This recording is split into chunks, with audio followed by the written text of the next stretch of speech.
Welcome back to the ABCs of RPGs, where we teach you the basics of tabletop role-playing games. My name is Spencer Reese. I am the game mother for this evening because we are playing the Alien RPG.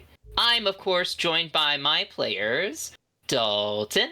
Hello, everybody. My name's Dalton. I use he, him pronouns, and I've been playing as a roughneck named Lyron Cham for the Alien RPG. He's just a normal, salt of the earth kind of trucker dude. He was hired to move stuff, and he's here to move stuff. Yeah, move some helium. Yeah, unfortunately, that is not how things have played out. And stuff's gone pretty bad on this ship, but we can get into that later. Christian, why don't you introduce yourself next? Hi, I'm Christian. He, him. I'm playing John J. Wilson, who is a company agent for Wayland Yutani.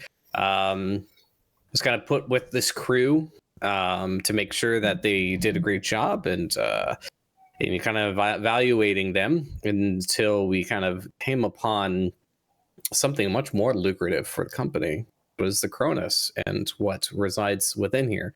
We have gathered many different Xeno samples and materials that have been recovered from LV, whatever it is. I can't remember right now, but it was LV something. Yeah. As all the different planets are named. It's always LV. You got half of it right. Yeah, I mean, that was the safe part. And we're looking to get that back to the company. But this one is specifically LV 1113. Man, that's pretty simple to remember. But yeah, so and we'll see how things go. And I must pass it over to my captain, Justin. Oh, that's so much better. Sorry, it's really bright. Hey, everybody, I'm Justin. Pronouns he, him. I was making that stank face because it was bright where I am, and I couldn't see. That was really what that was. That wasn't stank face. That was just my eyes being assaulted by the sun. Space. Which I hate. There's not space as sun. much sun. Yeah, the space sun. The There's space sun. That's different from the Earth sun. Yeah, nothing blocked the rays. Or the moon sun. Moon sun. Or the moon different sun. from a moon. Mm-hmm. Which, if you've been paying attention to the stream, you know, you're going to get. That's a callback to an earlier episode. We're going to start doing the Seinfeld thing, where we're going to do callbacks to, like, way earlier streams. Right. So you're going to have to, like, keep watching to keep up. Yeah, oh no. Jokes. There's going to be inside jokes for the inside jokes, and then meta jokes on top of that. So, guys, turns out all these creatures fans on the of Community will be very happy. It's just Durgabers. There's Durgabers everywhere. Durgabers. Durgaburns. That's a deep callback. That's a deep callback. I'm pretty sure they're here.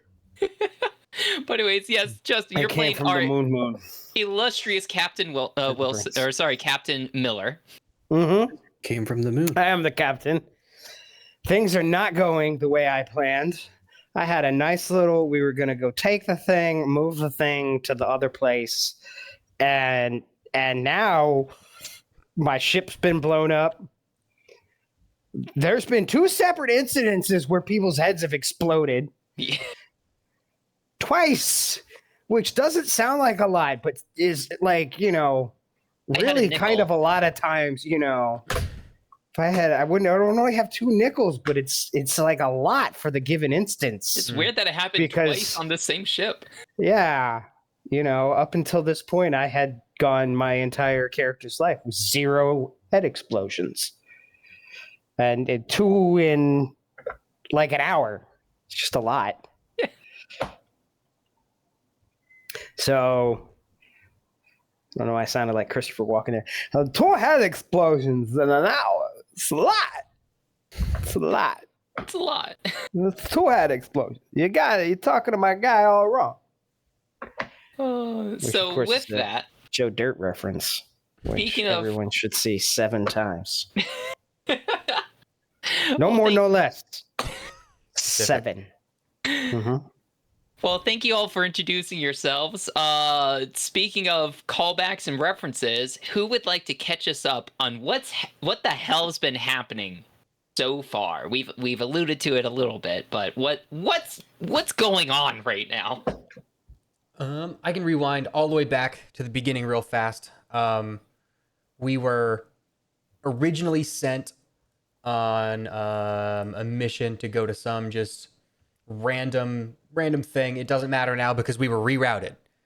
We were rerouted to what is the name of this ship? The USCSS Cronus. Yeah. It was a scientific exploratory vessel that went derelict like 75 years ago or something. Mm-hmm. Yeah, we woke up out of cryosleep. We were informed that we were not where we were meant to be. Well, we were where we were meant to be. We weren't where we thought we were meant to be. Yeah. And we were told to board this ship and kind of like, I think we were just told to like get the crew off or like figure out what's going on.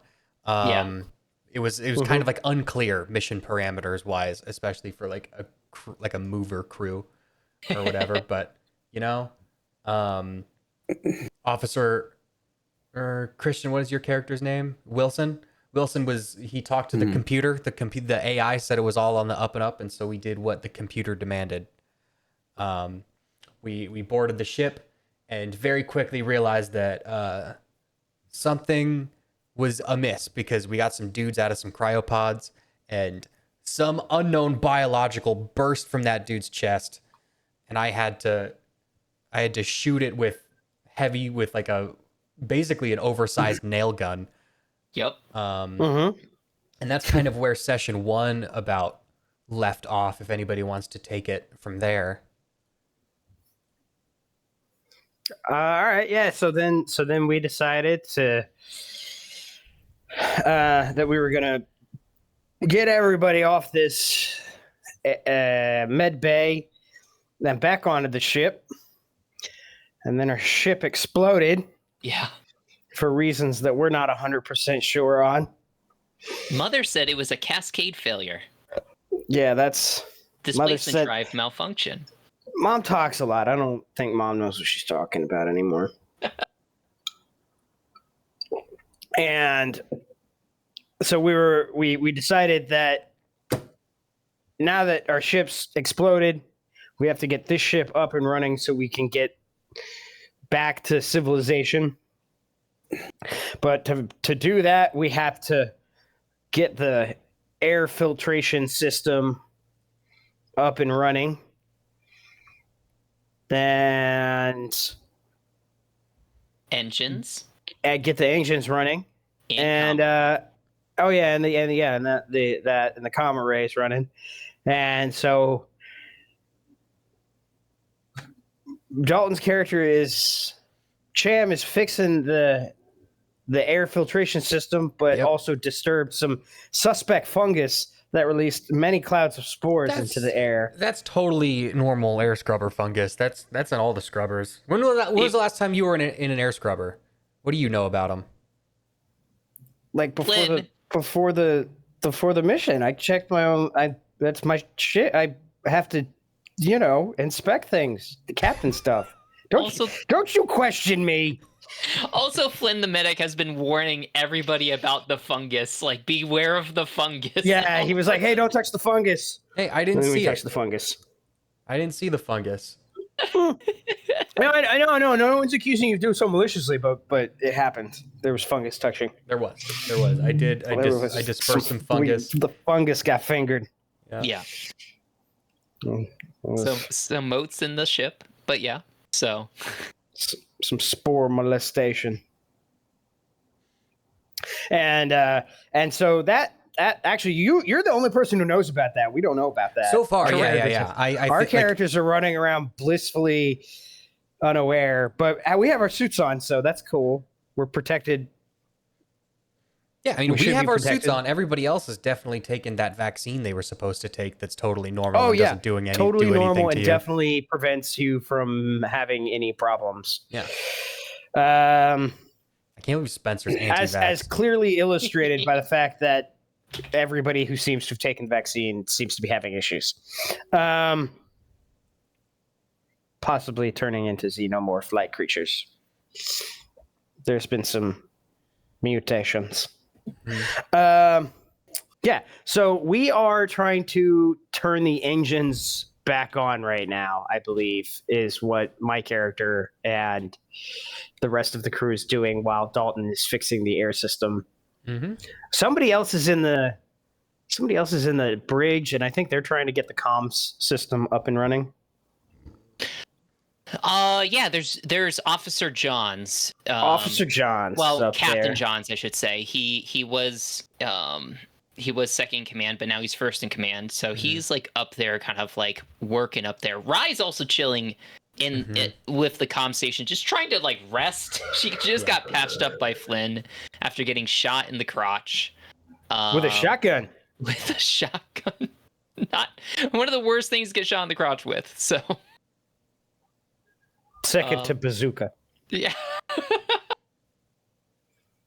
Bazooka is worse. So yeah, so we're kind of picking back up in the middle of Act 2. I think we mentioned that Cham, Dalton, your character, it was going to take like a shift of work to fix up these air scrubbers. Yeah. So a shift, if you imagine a day, there's 4 shifts in the day, like morning,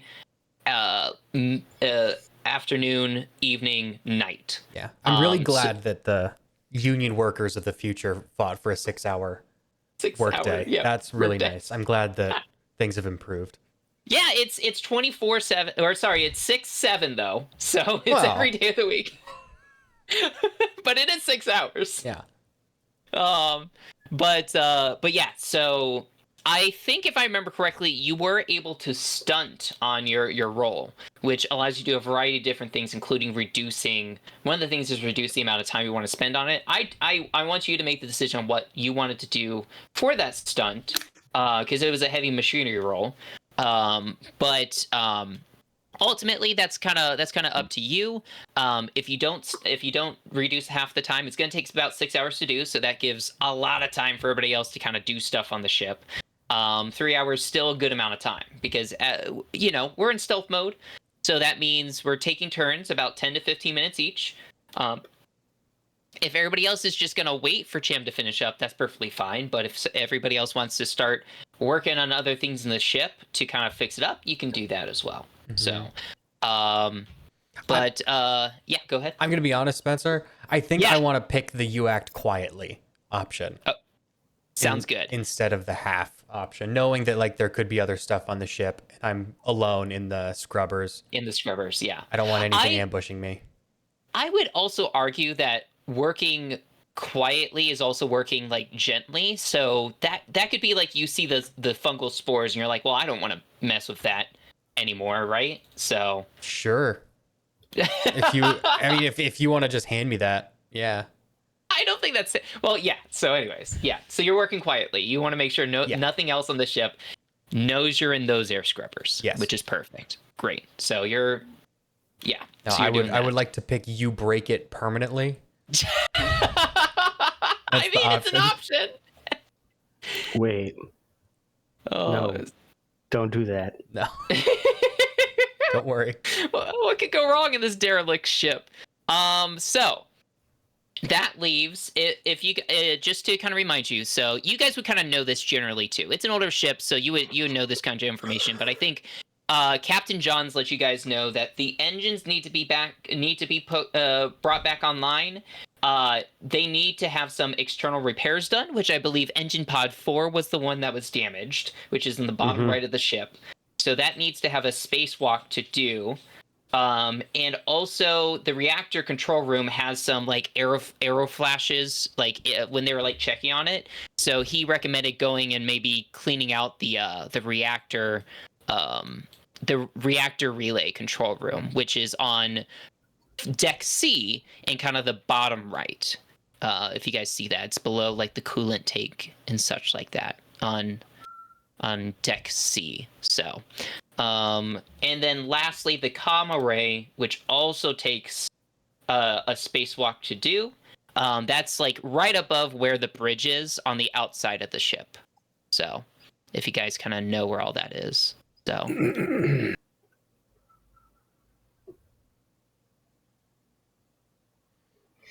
Okay.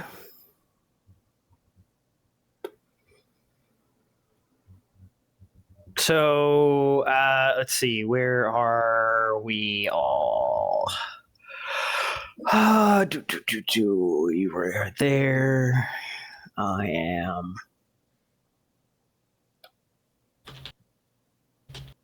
Where is my token? Oh yeah, I'm in vestibule 2.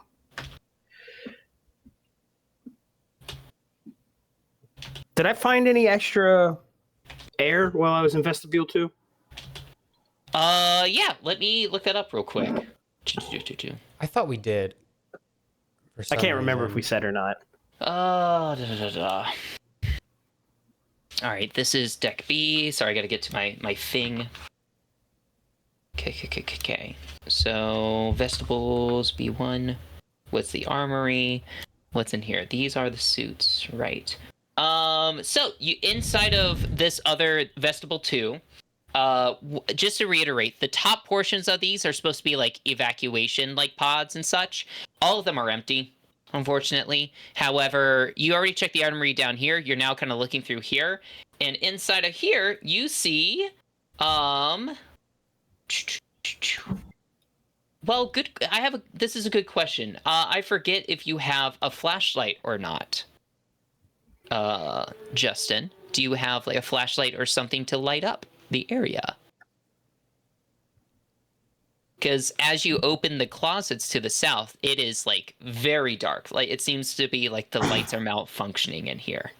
Well, let me see. I thought my suit had a light on it, but I might be wrong. Let me see what's going on. If you are wearing your suit, I think it does. I think that would be part of like your suit's design function, especially because you're going out into space. Yeah, I know. I mean, I know we're all still Damn wearing helmet. our suits. I don't. Yeah, A flashlight wasn't listed explicitly in the gear at the start, and I don't remember That's us true. like looking for one to pick up. Yeah.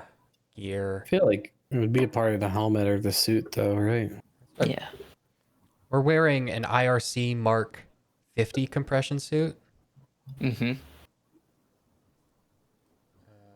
Yes. State of the Yes. art when it was introduced 6 decades ago. On site. The sturdy helmet has a comm unit and heads-up display, a lateral headlight, and a wireless helmet cam that syncs to any mobile or stationary monitoring system. Yeah, so you have a headlamp. So there you So I go. have a So light. basically, you like slide open this closet. You notice that the lights are not on in here, like they're malfunctioning. You hit like the side of your helmet, it flashes open the light, and at first, like it creates like deep dark shadows. You know when you like first light up something and a light is so bright, the shadow is also like as pitch black. So it kind of like moves as you move the light. So as you like turn your head, it kind of moves, and it seems a little bit like a large shadowy creature is almost in the back of the closet. But after a few seconds, you realize, oh no, it's just my lights on. And instead, you the thing that casted this kind of like long shadow was 2 bulky, empty red armored EVA suits, which are equivalent to the Eco World survival suits. Which it says it's on page 92 in the handbook. So I'm gonna have to find. Well, Okay, I'm pulling that's up. not the rule book. That's the main one. But yeah. So. Let's see. It's an EVA hard suit, fully articulated rotary joints. Helmet has a sophisticated heads-up display. Tether-free. It has its own thrusters for tether-free zero-G maneuvers. Comm array on a standard Echo EVA suit is unshielded and thus sensitive to rogue transmissions. Armor rating 4, maximum air supply 6, and it's a heavy item. So, yeah. There you go. So imagine it's just like a spacesuit with like zero-G maneuverability thrusters. So you find 2 of them in there. Oh, that's great. We have to do a spacewalk. These will be helpful. Mm-hmm.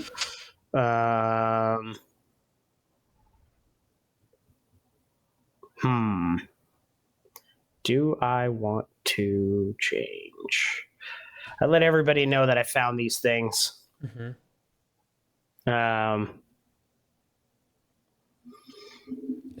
Spencer, when I was reading the suit, it mentioned like Yeah. comms. Do the three of us have communications with each other? I believe so. Let me double check. I believe the suits that you have, it's the compression suits. Face. Yep, comm unit and heads up display. Yeah, sure does. Okay, so we can assume that the three of our characters are always in contact with each other. Correct. Mm-hmm. I wasn't sure if it needed to like interface with like the ship's comms or whatever, and since those are down, ours are down. No, I think your suits kind of function independently. So, yeah. Mm-hmm. I found these. How dangerous do you think it would be to just hold my breath and change the suit real fast? I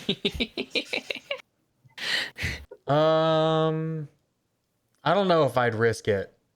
If I'm being Okay. honest. Maybe after the air scrubbers are clean. Okay. All right. Well, let me go. It's a heavy item, so it's going to be kind of a pain in the ass to bring it with us. Well, the comm station, the bridge is right up here, so you could, like, drop them off there. Yeah, I guess that's what I'll do. But that's going to take another turn. Yeah. All right. Well, that's what I'll do. That's what I'm going to do with my turn then. I'm going to bring them back and drop those off. Good. All right. Well, yeah. So that I imagine, Justin, Captain Miller maybe informs everybody on the comm system, or Mm-hmm. Yeah. Right. I guess I'll just let them know on the comm system perfect. that I have found these suits. Yeah. Well, we can say this is like a brand new round, so you can go ahead and move yourself 2 sections into the bridge, carrying the 2 EVA suits and everything like that. Yeah, I think Dalton, your character Cham, working away, right? So, and then Christian, do you respond or anything on the comm channel, or? I would say Roger that, Captain. All right. Well, great. Well, that's a turn. Yeah. So after that, what is everybody else doing now? Other than Dalton, we know what Cham's doing. Yeah. Sorry, you're gonna be like that for a little bit. Yeah, I'm gonna be like this for a bit. No worries. I'll message you about stuff if I need to. Sounds good. Okay. Yeah, start of a new round. Captain Miller successfully gets the suits up here in the bridge. Yeah. Okay. So I guess back to me. Yeah, sure. Okay. Let's see. So we have to get. Do I have to is the next real thing I have to do get outside? If you're gonna fix up the engines or the comm array, yes. All right, probably want to wait a minute until. Well, it's going to take me a minute to get down to.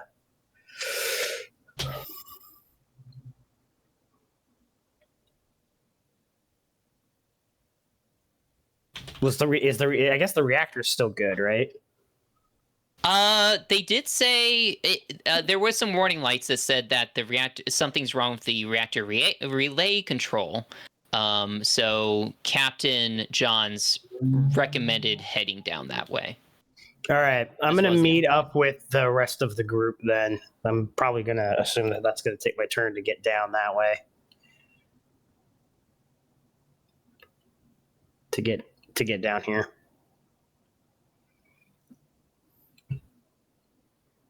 I'll let you guys know I'm on my way, and then we can either meet me at the stairwell, or we could just go down Junction B2. That might be faster, and that way we can get to the reactor control.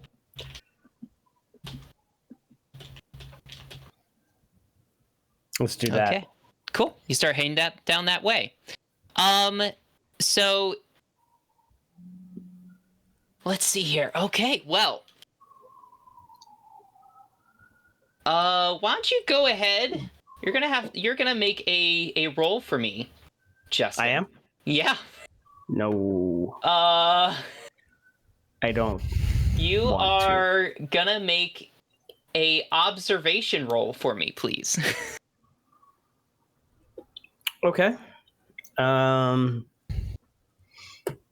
Observation roll. Pulling up my character sheet. Is this the right one? Is this the character sheet or is this the... Yes, that's the character sheet. Okay.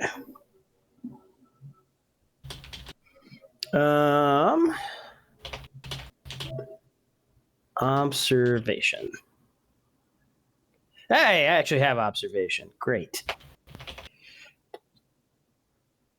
Do I get any extra die? Are you rolling? As long as you roll your stress die, you're not getting any bonuses. Okay. 1 success. You got Great. 4 stress, Justin? Yeah. I'm stressed out, bruh. Oh man. Okay. Well, 1 success, Oh, so you because succeed. what was it? I got my last one, I think, when I watched the Marine's head start to explode. Oh no, when I watched my crewman get almost murdered. Mm-hmm. Yeah. And then I had to shoot. Yeah. And I had to. There was an incident in the mess hall that I found very stressful. Yeah. Yeah. Yeah. So, just a second. Hey, Ash. Bye. All right, bye. I But- love you. Love you too. Bye, Ashley. Thank you. Bye, Ashley. Bye. Justin says bye. Goodbye, everyone. Bye. Saved the lives of the animals. Just instead say Keep you people want- from yeah. eating the pets. Oh, and keep them from eating them.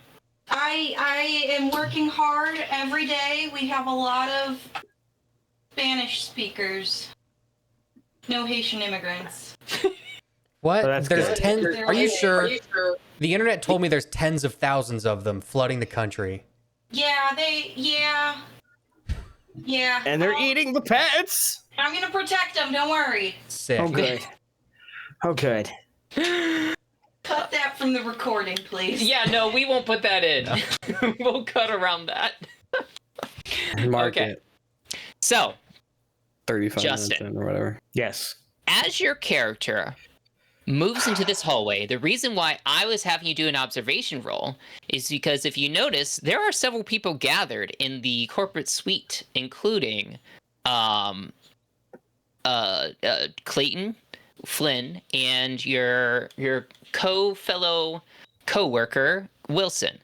And you hear yelling from that room. You hear Clayton yell out, "I'll tell you what's worth it. I was assigned for this mission, and these are my orders." Okay. I'm gonna keep listening. They don't know I'm there yet, do they? No, as No? far as I don't think so. I think you just kind of overhear the very tense argument being had in the other room. I'm gonna continue to listen to this very tense argument, Okay, all right, unbeknownst to them. okay.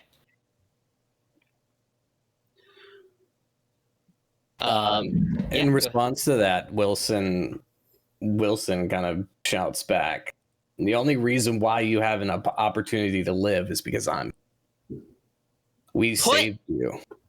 you hear Clayton yell back, "Put the gun down." I can't. I fire a shot. You fire a shot. All right, Oh, no, well.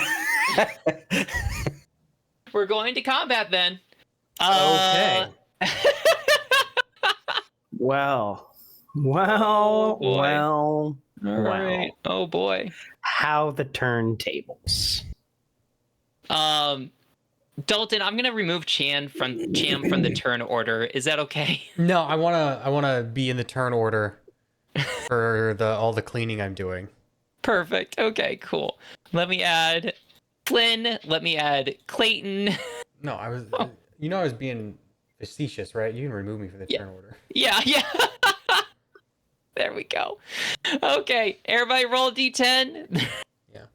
I wish there was like, I don't know. I would say that like, I don't know. We didn't do this last time, but like it's not a sneak attack. So in Alien rules, there's not like a like.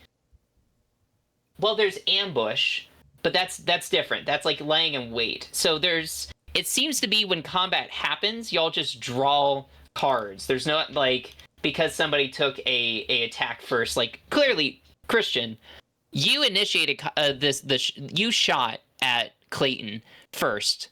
And so Wilson is kind of like initiating combat.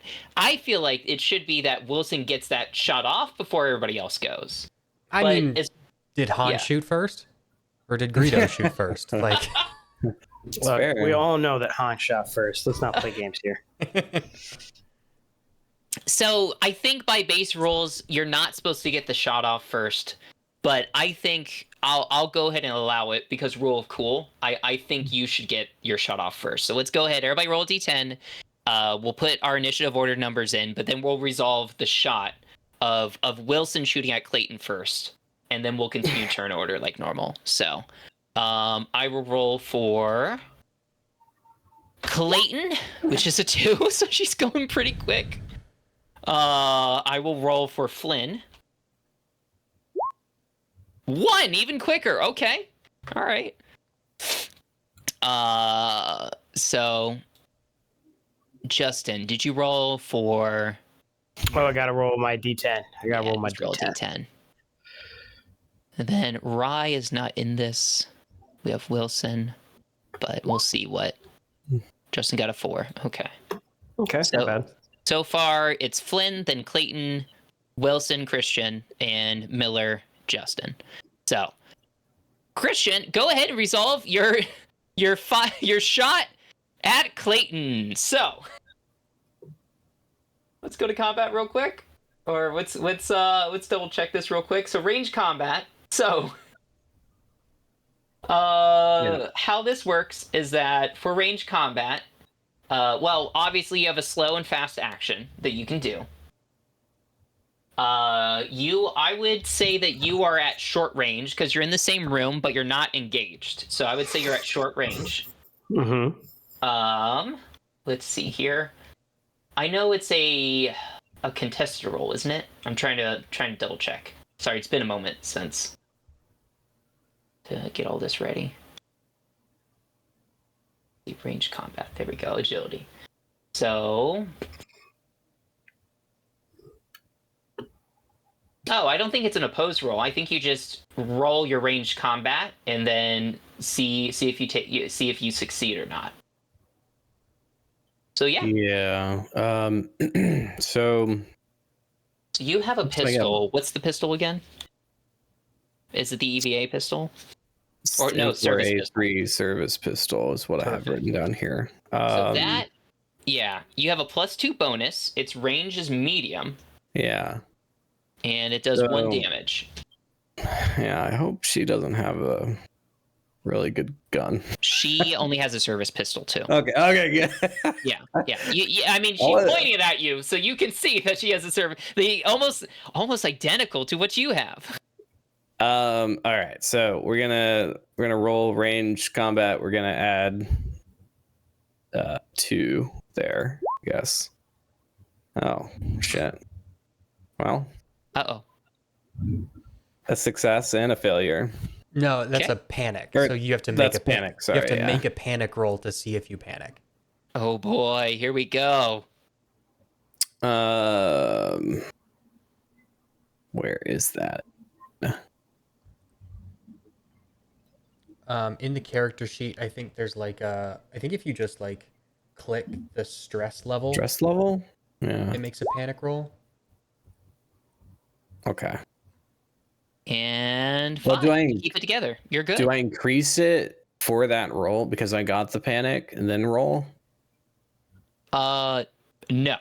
It just triggers the panic roll. Stress is only accumulated with like certain things that happen in the game. Okay. So, I was just making sure there wasn't something I was missing there.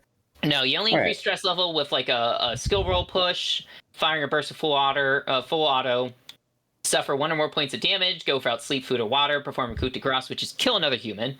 Scientist in your team fails the analysis, a member of your own crew attacks you, or a person nearby is revealed to be an android, or certain stuff that I determine increases your stress level. So, no, you're good.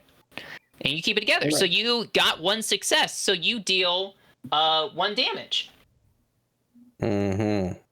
Clayton does in fact have 2 health, so she is doing just fine. She gets shot and she's still alive. So, yeah. So I believe that was your fast action, or sorry, your slow action to shoot. Other actions you can take are all listed on page 88. Slow action was your shoot firearm. You have fast actions. So you can run, you can move, you can get up, draw well, you already drew your weapon, but you can do several different things. Is there anything else you would like to do? You also, yeah, I mean, you have movement as well, so.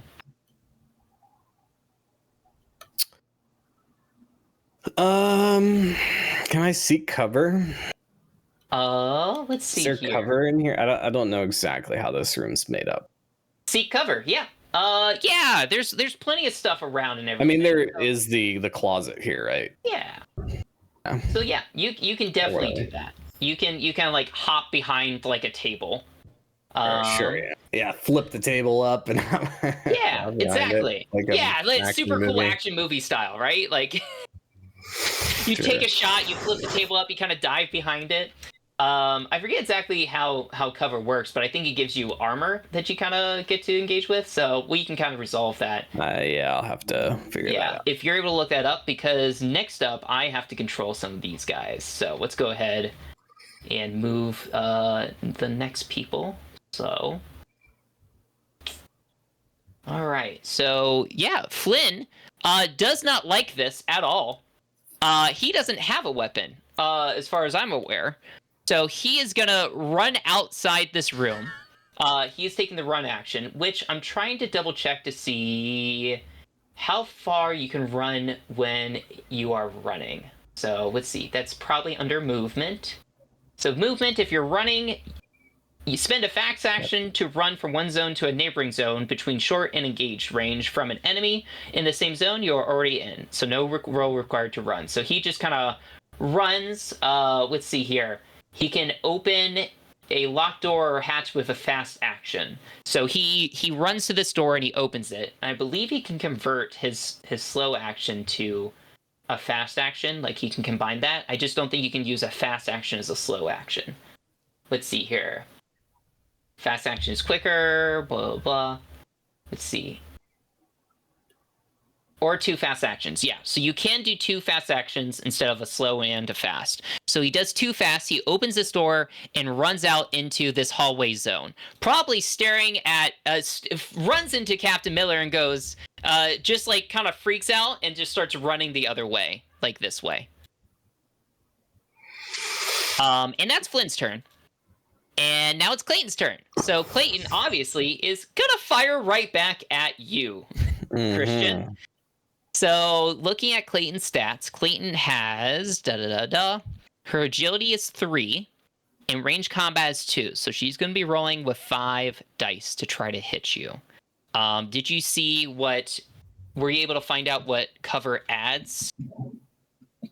So taking cover behind something in the same zone is fast action. Cover has an armor rating, works just like armor. We get hit by a ranged attack. Roll a number of base dice equal to the armor rating.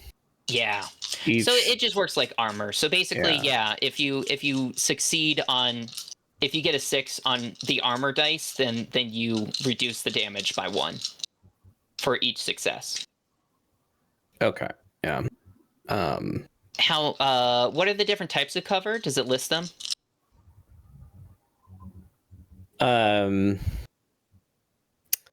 No, it just says cover. Okay. Oh, sorry, it does. Sorry. Excuse me. There is a box up the top right from this here. So yeah. So we would consider this what, furniture? Furniture, which is 3. Perfect. Which is 3, yeah. Yeah. So you roll 3 dice. So here's the thing. So she has the exact same weapon as you. So she has the service pistol, right? She rolled 5 dice and she got 3 successes. Oh shit! Basically, if we go to ranged combat, stunts. You inflict 1 more point of damage. You can choose the stunt multiple times, and she's probably just going to do that. So she has 3 damage coming at you. Oh no! In total. But like you said, you have cover. So roll your armor, your 3 furniture cover. Why did the scientist have to just be a complete just wuss and leave the room here? I'm he's a so mad scientist, about man. that. That was not according to plans. All right, well maybe you shouldn't go around shooting people. Fucking Tex. Easy for you to say. Fight, you did. Captain, You were decided the to start first to raise blasting. the You weapon. came in like Danny DeVito and Yeah. Always Sunny. So I started blasting. The Flynn has a personal med kit and a surgical kit. He has no weapons. Oh, okay. I know. And it's fine. It's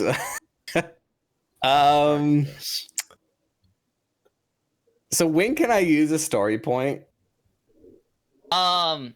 Let's go back to it. Let's let me look that up real quick. I believe it just allows you to automatically succeed on a particular thing, but I can double check. Let's see here.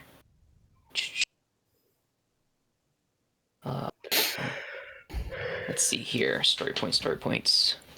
Dang it, I just had that up. Okay. Alright, it'll be just a second while I double check. Came up in here, just started shooting.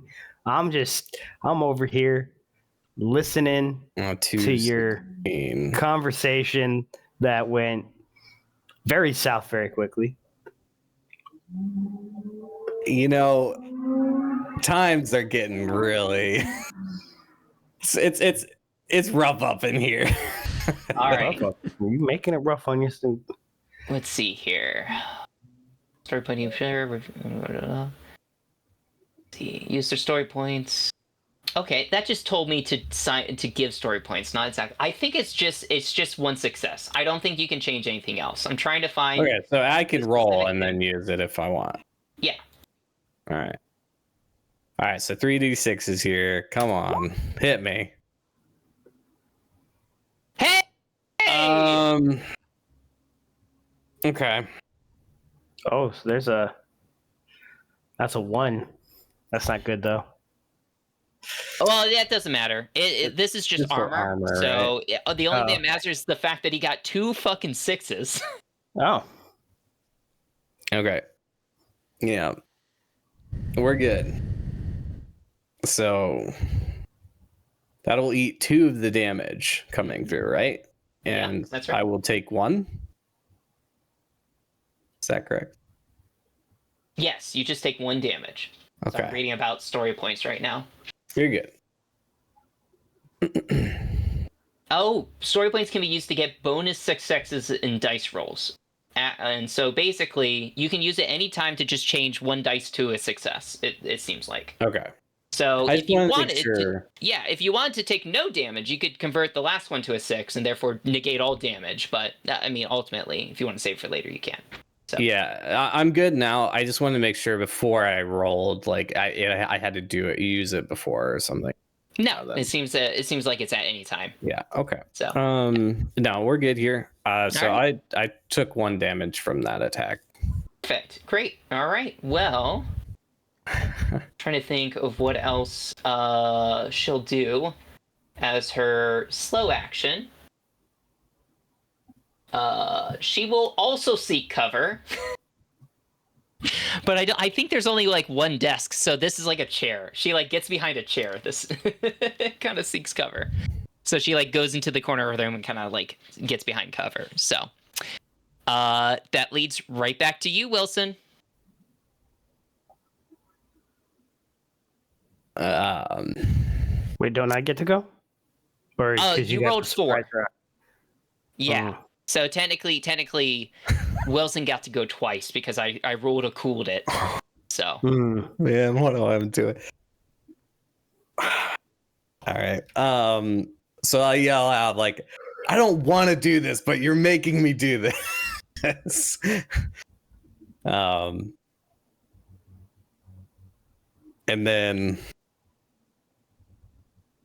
so I'm gonna take another shot, I guess. Okay. All right. Um.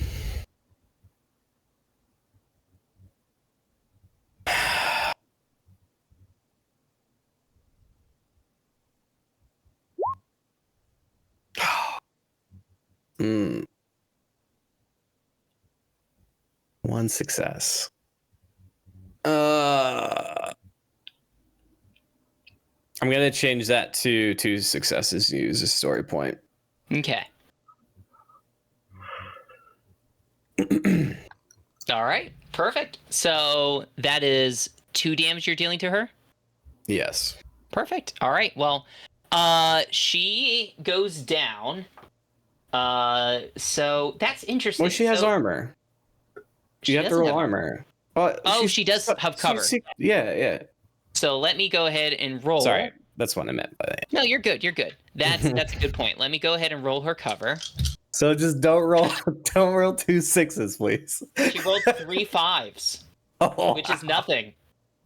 So she goes down. And this is interesting. So I want to double check. So basically, you don't ever go negative. You just incur more critical injuries. So I first have to roll to see what kind of critical injury she gets. She could die. Yeah, and the interesting thing is, I wonder, since you did an additional damage, if like she'll make a second critical injury roll, because that's what's supposed to happen after each one. So let's see here. Oh no. It's gonna go really badly. Broken. If you're not dead, can crawl. If you can't believe so for each further attack. Yeah. Oh, it says each further attack that causes damage. So I think she can only roll 1 critical injury. Yeah, it's only by the wording. So, but time to roll a D66, and I'm gonna roll this just in front of you guys. Let's see what she get. Oh no! That's really high. I don't think that's a kill though. I don't think it's a kill, but it's probably bad for the people in the room. Ah, shit. Okay. Well, here's the thing. I made a mistake. You're supposed to be rolling these with 2 D6s. Oh, yes. That's normally how D66 works. So I'm just going to roll an additional D6. We're going to keep the 5 and roll the other one because that can't happen. So it's a 53. What is a 53? It's a leg artery cut. It is fatal. She can't. To run becomes a slow action. Time limit 1 turn. Okay, there's a -1, so I want to double check what a fatal one of these does.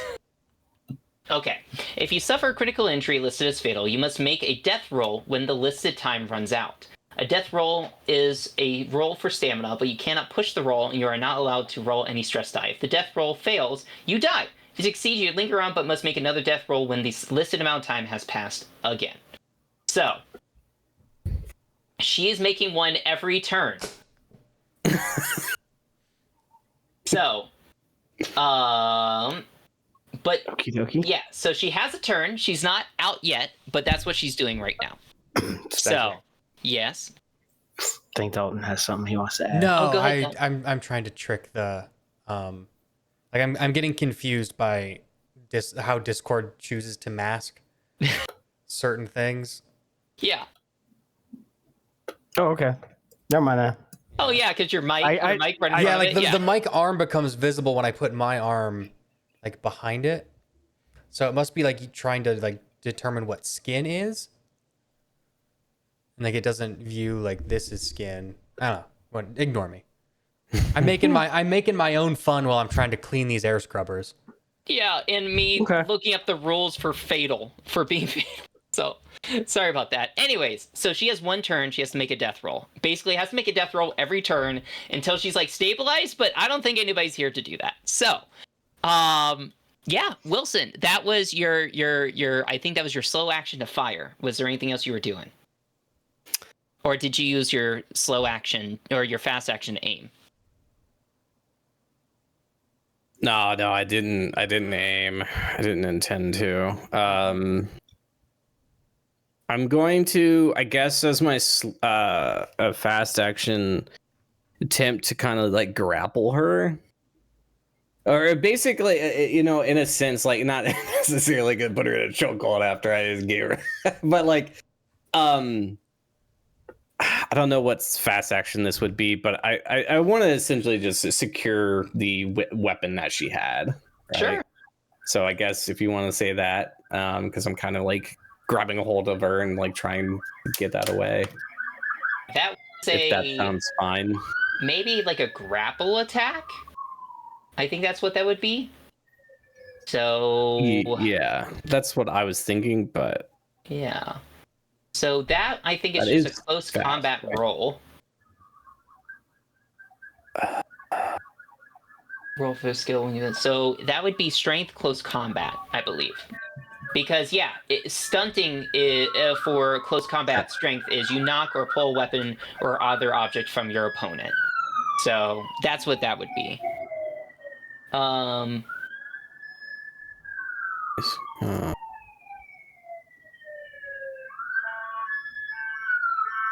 Yeah, so let me bring that up. Interesting. In most of these descriptions, it kind of describes grappling as like a bonus to a close combat roll, but it clearly has it listed as a fast action in here. So, Fuck. well, make that panic roll. I think you're good. I don't think you have. Yeah, you're 5. You keep it together. So, you try to wrestle it out of her hand. Go ahead and move yourself into engaged rage now. Sure. You try to wrestle it out of your hand, but you are ultimately unsuccessful. Maybe like there's blood everywhere. A leg artery has been cut. So there's blood everywhere. The gun is slippery, and you can't get a good grip on it. So unfortunately, that doesn't happen. All right. And I think that's the end of your turn, correct, Christian? Yeah. All right. Now, Justin, Captain Miller, who has been listening outside of this hallway while this is going on. Okay, Captain Miller's gonna walk in and cock the shotgun and aim it at aim it at Johnson. Wilson? Wilson. Yeah. Because, you come in and there's a bloody, messy scene as Clayton has one of her leg arteries cut. Blood is spilling everywhere. And Wilson's on top of her trying to grab a gun out of her hand. And so in essence, you're kind of cocking the shotgun at both, but you're saying specifically at Wilson. Do they even notice, like, if I walk in, do they even notice I'm there? Yeah, probably. It's in the heat of combat, but... Well, I don't know. Would they notice I'm there? Yeah. Can I just walk up and put my shotgun to the back of Wilson's head? You can't do that. Yeah, let's do that. Oh no. Go ahead and move yourself aside. Yeah. And Wilson just feels like a shotgun press up against the back of his head. Are you saying anything at this point, Captain Miller? Am I in a position to coup de grace? I mean, you would still have to make the attack roll, and you are engaged, which I think imposes a penalty when you're making ranged attacks, if I remember correctly, but I'll have to double check. That doesn't seem to make a lot of sense with the shotgun. The closer you are, the better those things work. But for the talent, is that a talent coup de grace? Or what is it? No, your talent is command or whatever, right? So, I don't know. Yeah, my talent is command.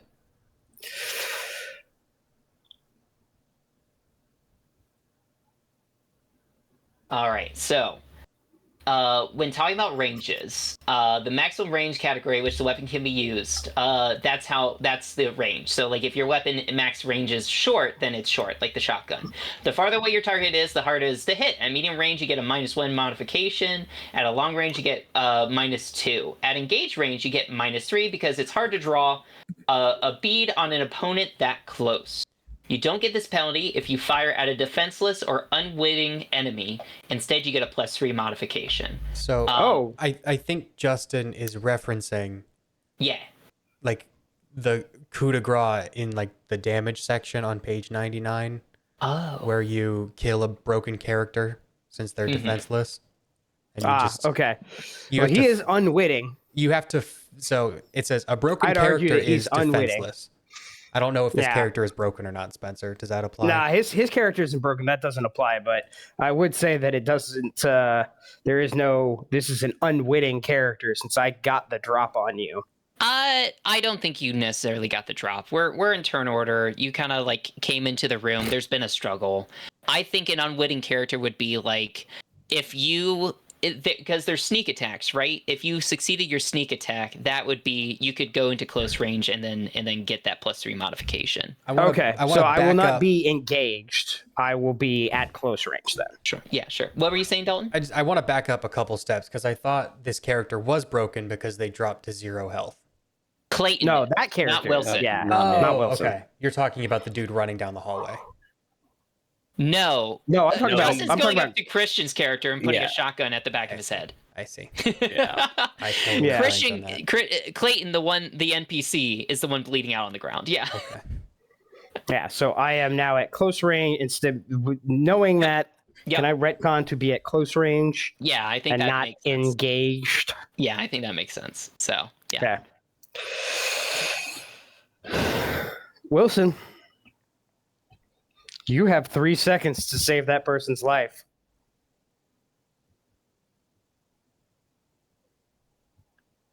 Or so help me God, I'll lay you out right here. She wanted to put us all in jeopardy. Oh, did she? Did she? Is that why you shot first? I heard that whole thing. Why don't you stop lying, you piece of shit? She wanted more samples. She wanted more. Oh, is that why you told her she was alive because you said so? I am. You said she was alive because you allowed it. Now, how's it feel to be on the other end of that? Yes, because we came and saved them. I'm sorry, I'm going to have to cut you guys off. A round is only 5 to 10 seconds. Yeah. So. Okay. I mean, let them have the conversation. I don't understand. Oh, sorry. Well, yeah, I think that's good where it ends. Yeah, okay. You're good. Okay, that's a round. So Flynn moves out into this hallway. Clayton has to make her death saving throw. So that's why I was cutting it off because she might die. Mm-hmm. So let's go ahead and make that death roll. It's just a roll for stamina. Okay. So she has Please stay alive. what is your stamina, ma'am? Let's see here. She has no bonus to it, so stamina is just strength then. So 2 dice. Let's see if she survives. She needs a 6? She needs a 6 on one of 2 dice, yes. Okay. She does not succeed. She got 2 4s. So she failed. And so she, you see her like gripping, struggling against Wilson. And then she just kind of like lets go and just slumps to the ground. We're still in turn order, but if we wanted to exit combat, if nobody's going to shoot anybody else, then we can exit combat. I don't know if that's true. That's Captain.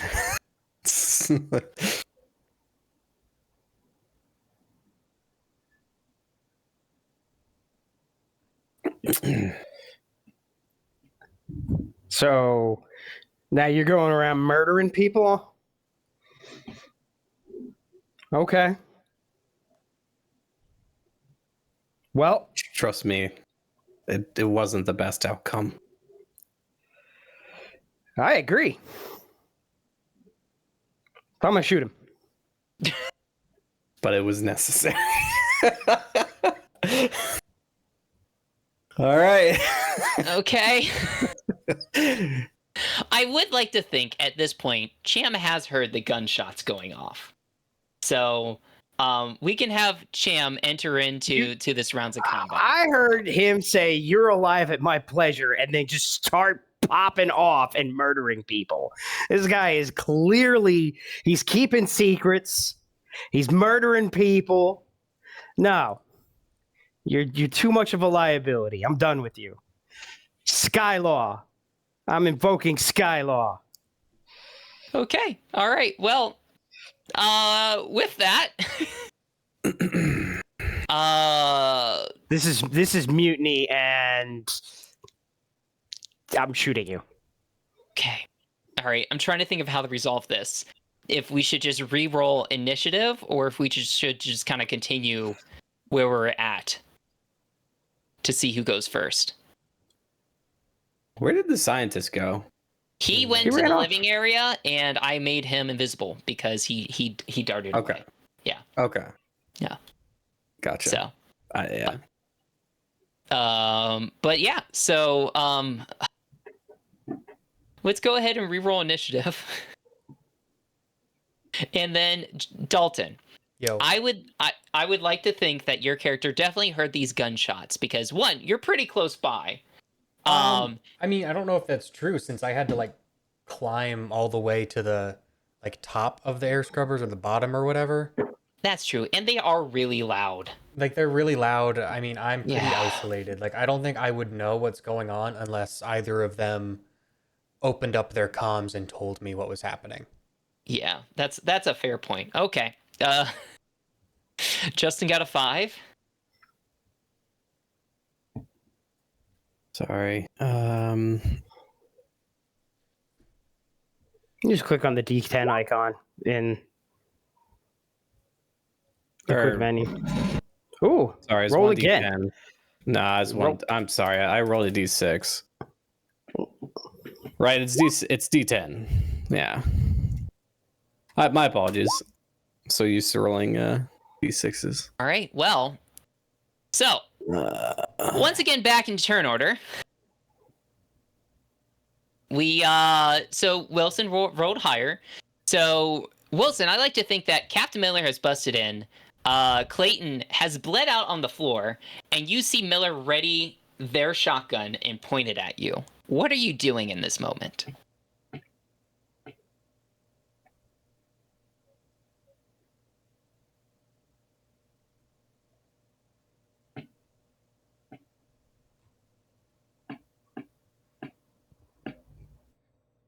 Sorry, is that for me?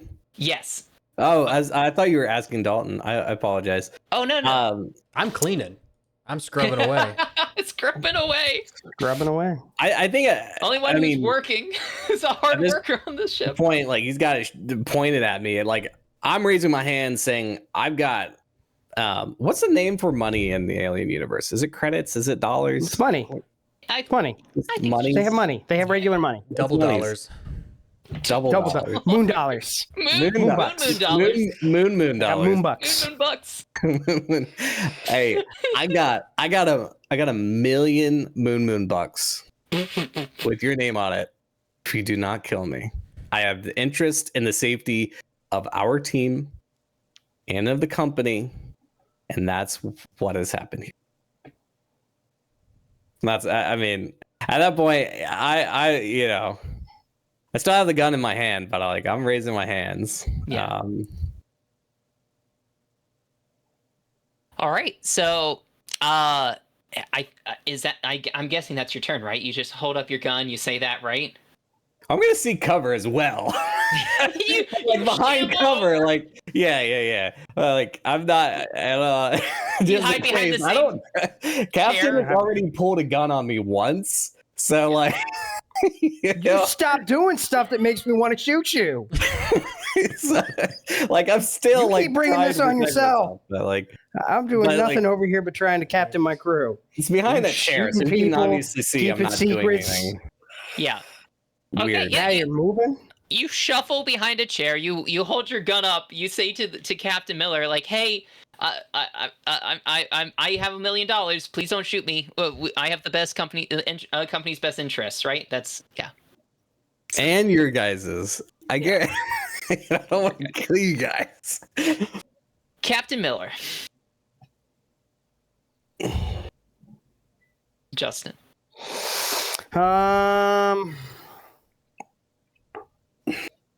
You sit there with blood on your hands telling me you got the best interest. They could have. Her head could have been blown here soon too.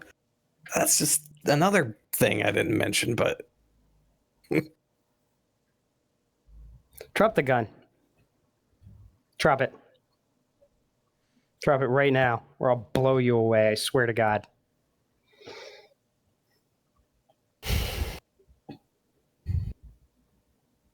So then I guess I'll ready. Can I ready in action? Is readying in action a thing in this game? Good question. Let's see.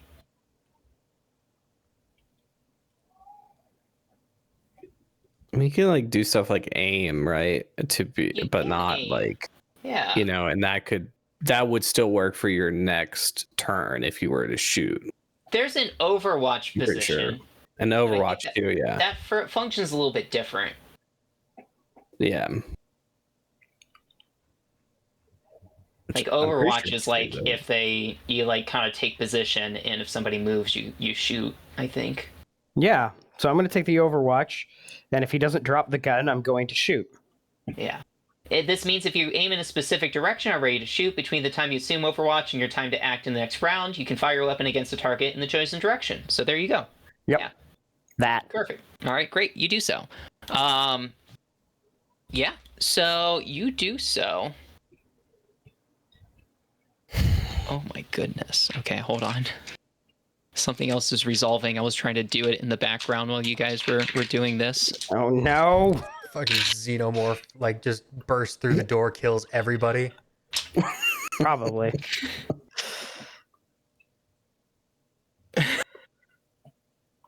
Damn it. So Is that exactly what's going to happen? Captain Miller, that's the end of your turn.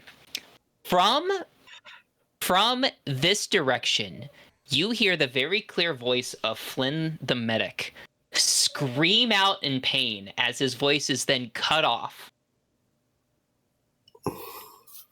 and is silent. From where? Where do we hear this? Down Living to area. the south. Yeah. Oh, God damn it. You guys remember, I did pick up movement on the radar at the end of our last session in the living area. I mean, we picked up unexplained movement right away that we still don't know what it came from.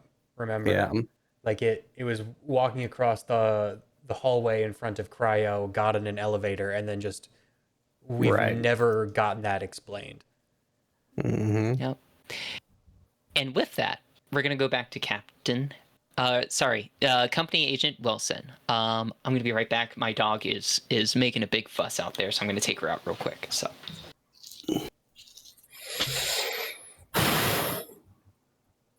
Man, it sucks not having a job. I mean, it rocks just cleaning these scrubbers.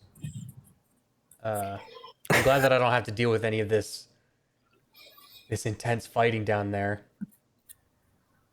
Funny thing is, you can get bombarded by just a bunch of face huggers just coming down the scrubber shaft at That'd be you. hilarious.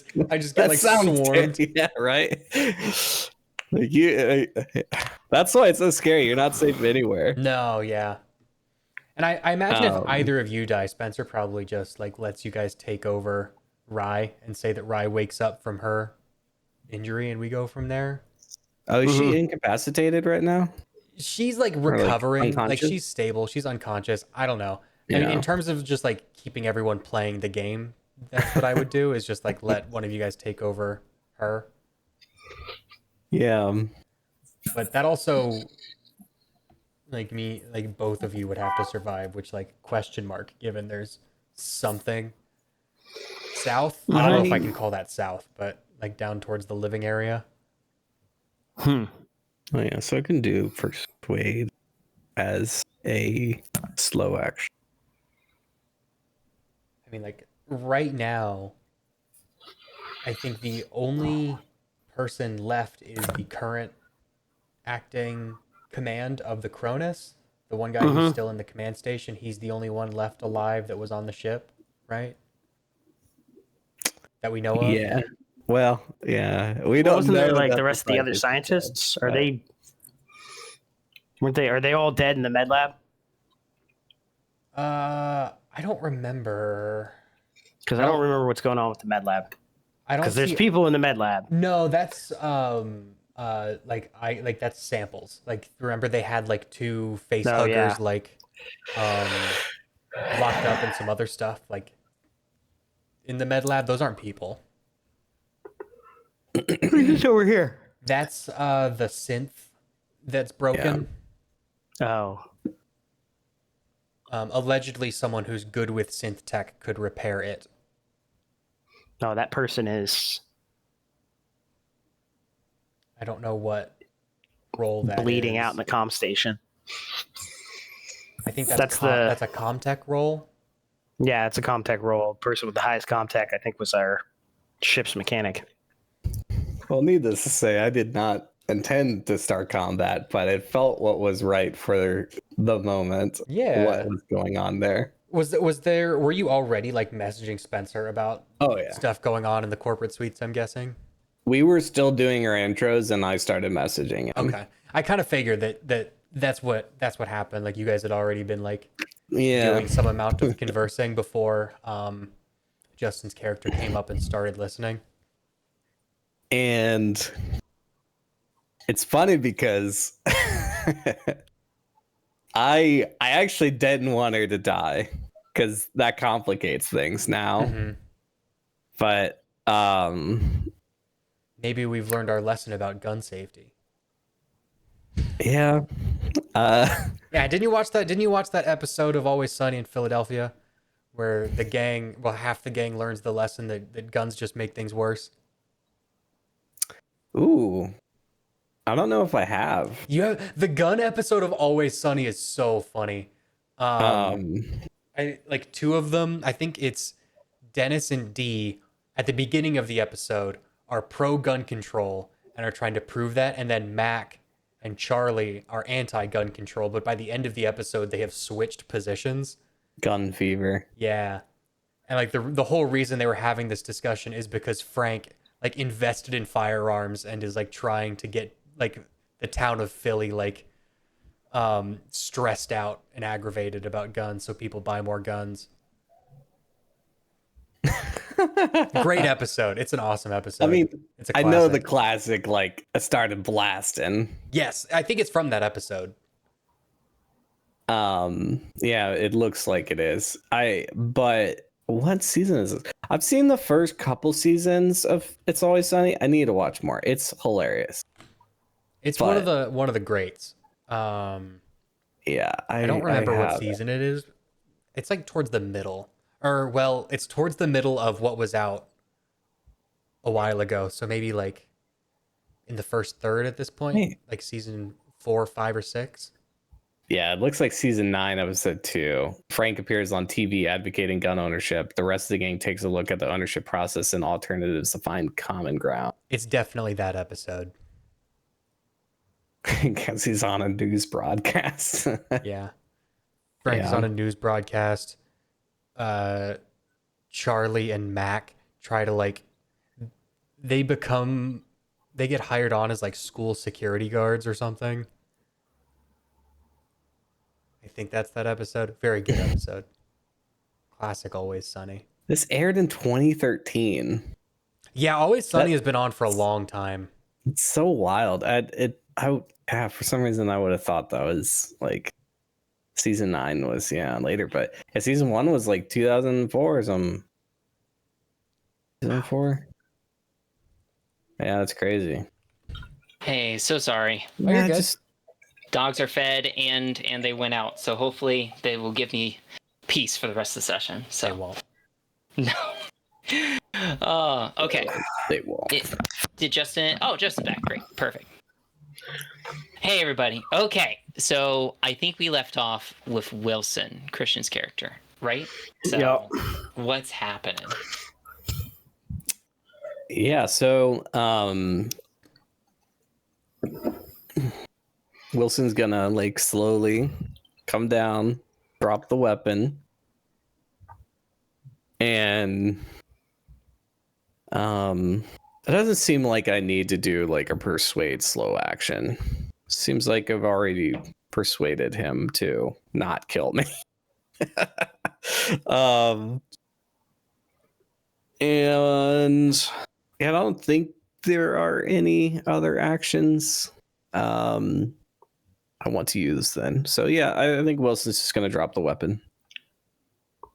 Okay, cool. All right. Well, Captain Miller.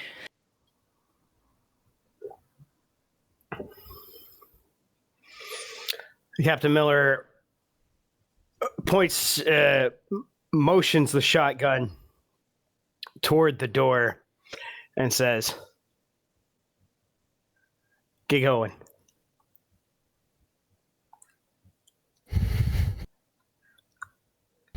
Go see what that was. I'm complying. All right, cool. Well then, all right. So back to Wilson. So you're complying. So I guess, are you making your way towards the hallway or something like that? The door's still open, so. Yeah. Also gonna go out to the hallway. Yeah. Mm-hmm.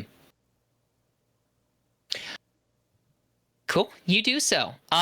So far, you see that this hallway's open. I like to think that the doors take a second to close. So this door is still open down here at the south end, and you see no signs of Flynn anywhere. You saw him run this way, but you see no signs of him anywhere. So, yeah. Well, we heard the scream. You did hear the scream. Right, You just don't see him anywhere. Yeah. Well. I'm not about to go investigate that. What is EEV?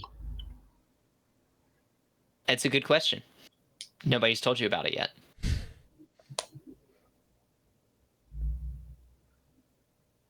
All right. Well, Wilson, Christian's character, goes out into the hallway, sees that the door to the south is still open, which is the same direction he heard Flynn scream before it was cut off. Captain Miller. A little bit. I'm gonna guess emergency escape valve. Yeah. I thought it was just a closet. That's what I interacted with. Got behind the cover there. All right, no, you said I flipped up a table. Never mind. I will say, by the way, Justin, you do notice that inside this room, the jar with like the fungal motes and the chest burster and the urn have all been are all in this room. Oh, interesting. Huh. Probably after like he has a chance to like actually take a breath Yeah. and look around. Yes, that is something, because obviously there was the gunshots and the moving about, Yeah. but like as you've spent a couple rounds in here, you notice these other things in the environment. Yeah. Okay.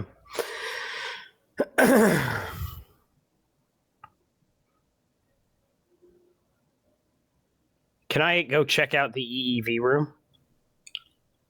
Sure. So you go ahead. You approach the door. I wonder. Let me see how much you can kind of see. I know what's going to happen, but I want to see how much you're able to kind of tell about this before the thing happens. So, God damn it! you go up to this door and you look at it, and Boom, predator. oh, okay, yeah. Anyone examining this closet realizes that what appears to be a walk-in closet is actually the entry to an EEV, the only one on the ship, basically an escape pod. It is functional, But that's all you can see. Like the lights are lit up in the room and stuff like that. And so far, are you gonna try to go inside? Yeah. All right. You kind of like put your hand on the door. You try to slide it open. You see an error message pop up on like the little keypad and says entry codes required. Okay. Can I get in touch with the command station? So far the comm array is not functional. You have your internal suit comms you can talk to.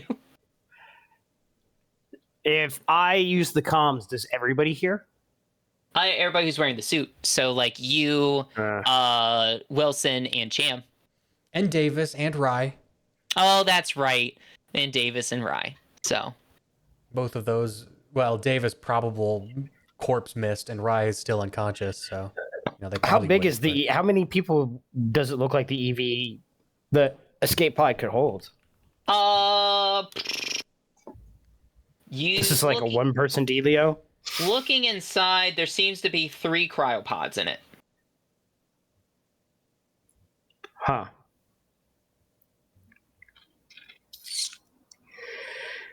All right. Are we still in turn order? We are. Okay. And there's a reason for that. Can I come back okay. into the room? I'm gonna make my way back over to the door then. I don't know if I can get out of the door this turn.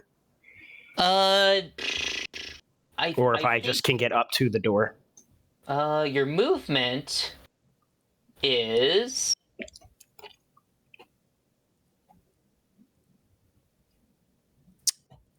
See how much your movement is. Because running allows you to move from one zone to a neighboring zone, or between short and engaged range. I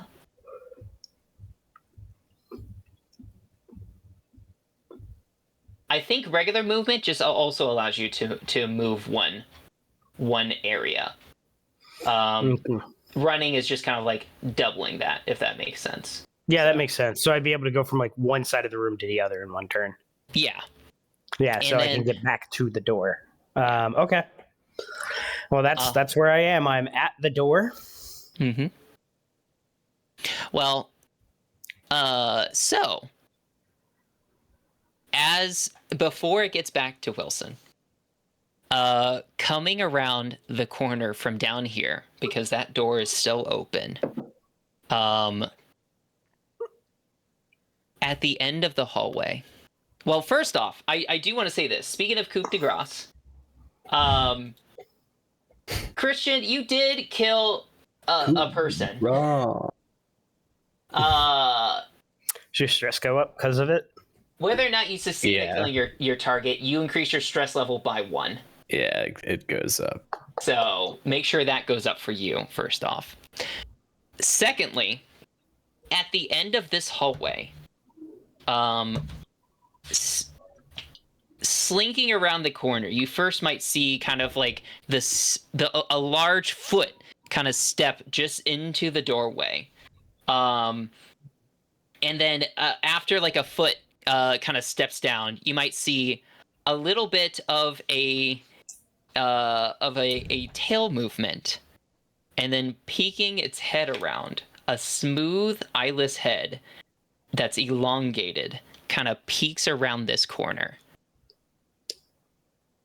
And because this is your first time seeing this 2.1 meters bipedal alien, go ahead and increase your stress level again. Fuck.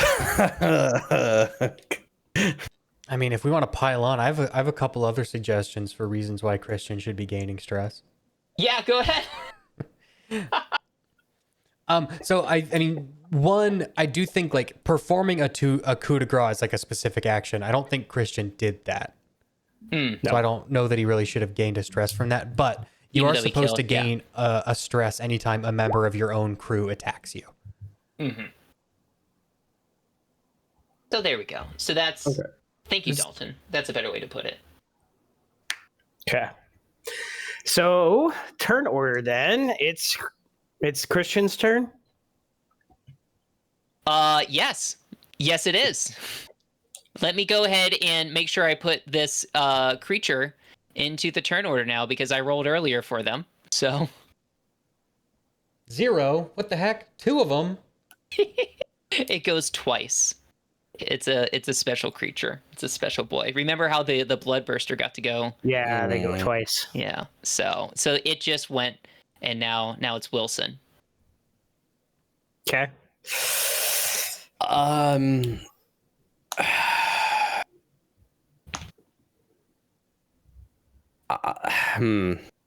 Shit.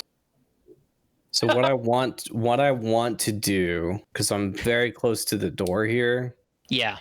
So I want to. So no enemy engaged range. So yeah, what I want to do is run back into the room and try and slam this door shut, like lock it shut. Let's see here.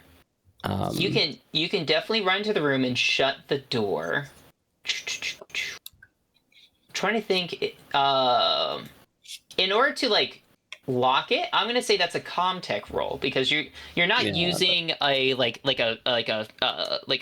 device that like a blowtorch like what Dalton Cham was using earlier. You're like using like you're just trying to shut it and like lock it down. So I would say that's a Comtech roll to kind of make sure it's like digitally like shut and locked and won't open. 2 successes. Cool. Perfect. You succeed. You definitely do it. You get a stunt. So basically, if you look at the stunts under Comtech, which is page 69, nice. Nice. You get +1 modification to a later roll related to this one. You don't need to roll to overcome this exact challenge in the future. You do it quickly, half the time it normally would take. You get new or unexpected information. You hide your tracks or you show off. Ooh. There's some good options there for you, Christian. What you gonna do, buddy? I know which one I may choose in this given situation. God,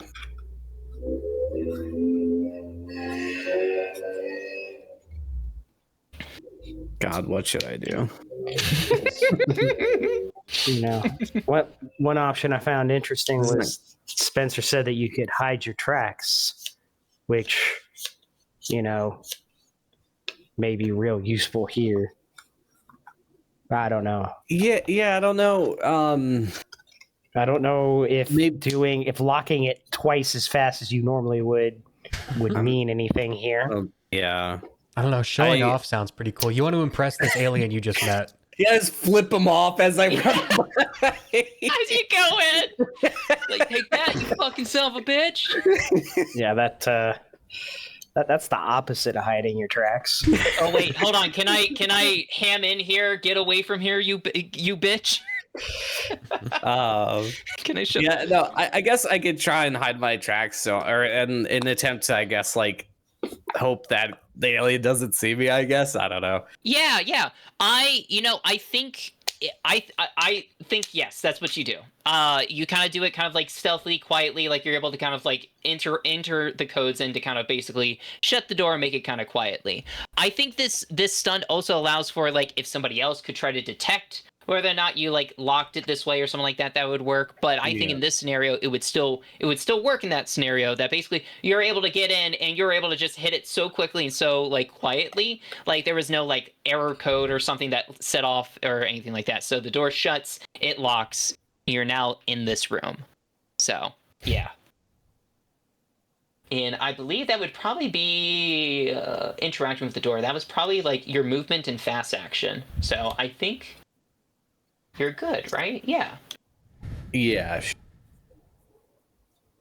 Cool. Yeah. So Justin, Captain Miller, your turn. Okay, that was weird. You went out and then you came back in sweating bullets. What did you see out there? I couldn't explain it to you. I guess like what the other thing we saw earlier and killed, but much bigger. All right. You said that there's the samples that we need in this room. Yeah. I'm gonna get on the comms real quick and in a hushed tone. Cham, Mm-hmm. how long would it take you to get down to the corporate suite? Probably a couple turns, I think, based off of. What's a turn?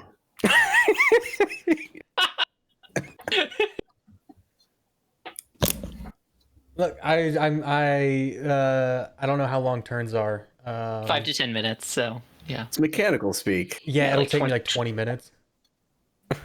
Okay, that's weird mechanic speak I've never heard before, but yeah, 20 minutes. Okay. Yeah, we're in the corporate suite. We have everything we need to. And I found I found an escape pod, but we need a code to get out. Mm-hmm. I don't know if we can hack it or what.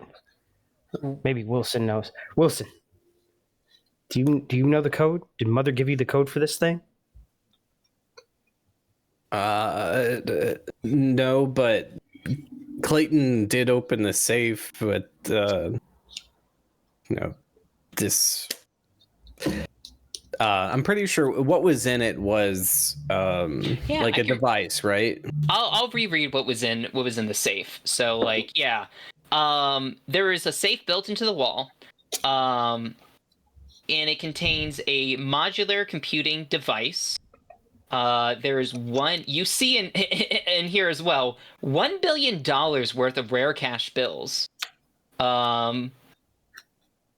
And yes, that's what you see. That was what was in the safe. It could be on the device. I don't know. Okay. I was like, well, what about the rest of the people on the ship? What about the acting commander? Maybe they know. They might. Rye's on the radio as well. Maybe she's like resting. She's like, guys, what do you need me to ask Captain Johns? What's going on? I need the code to the EEV. Oh, yeah, I'll ask him. And while Rye goes to ask him, this is a good moment to say like, hey, so the only difference between like stealth mode and combat is like you guys are kind of behind the door, so this alien can't really get to you. So stealth mode, essentially, this is peeking behind the curtains. There's active and passive enemies. And so this enemy is considered an active one, as in it actively knows where you are and such, but it can't really do anything. So I think this is a good moment to exit out of turn order. Wouldn't this be a passive enemy? Because the hidden tracks? Well, yes. There was gunshots. So it seems to be I was going to narrate kind of what it does next. Okay. But I was gonna so basically I was gonna have us like exit out of like the normal combat turn and enter into more of like the stealth turn mode. Okay. So yes. Like this, by the way. Yeah. But what I was gonna describe is like basically, so you guys just had the conversation, you informed Cham about the situation a bit. Rye's gonna go ask Captain Johns up here for those codes to the EEV.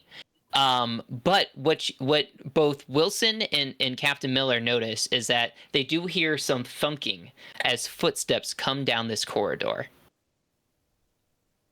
What are you guys doing as you hear the footsteps walk by? I put my finger up to the glass on my suit,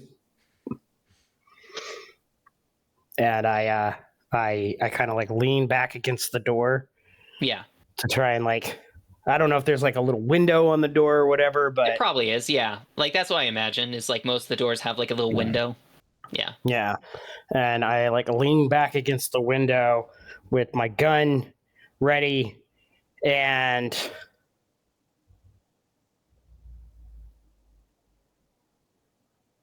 It's like kind of pointed at the door, but like like this, like. Yeah. A shadow passes over the window, as what you can imagine. What Wilson saw passes by the room, as it kind of like just like a slow but steady movement, as like you hear the thump, thump, thump as it walks by, and you hear it just further disappear down the hallway. I'm gonna get on the radio again. I'm gonna be like, right. You need to lock the door right now to the bridge. I was just asking. Okay, all right, hold on. You need to lock the door right now to the bridge. Okay, I'm going. There's something on the way. What do you mean something? Whatever it is, it scared the crap out of Wilson and probably killed the medic. Okay, I'll lock it down. Jesus. By the way, Captain Johns doesn't know anything about codes to an EEV or whatnot. Where are you guys at? We're in the corporate suite. And you hear a silence for a moment, probably while Rye tells this to the captain. Comes on and goes, "Oh, if there's any codes for that, Captain doesn't know about it. Why don't you ask Clayton?"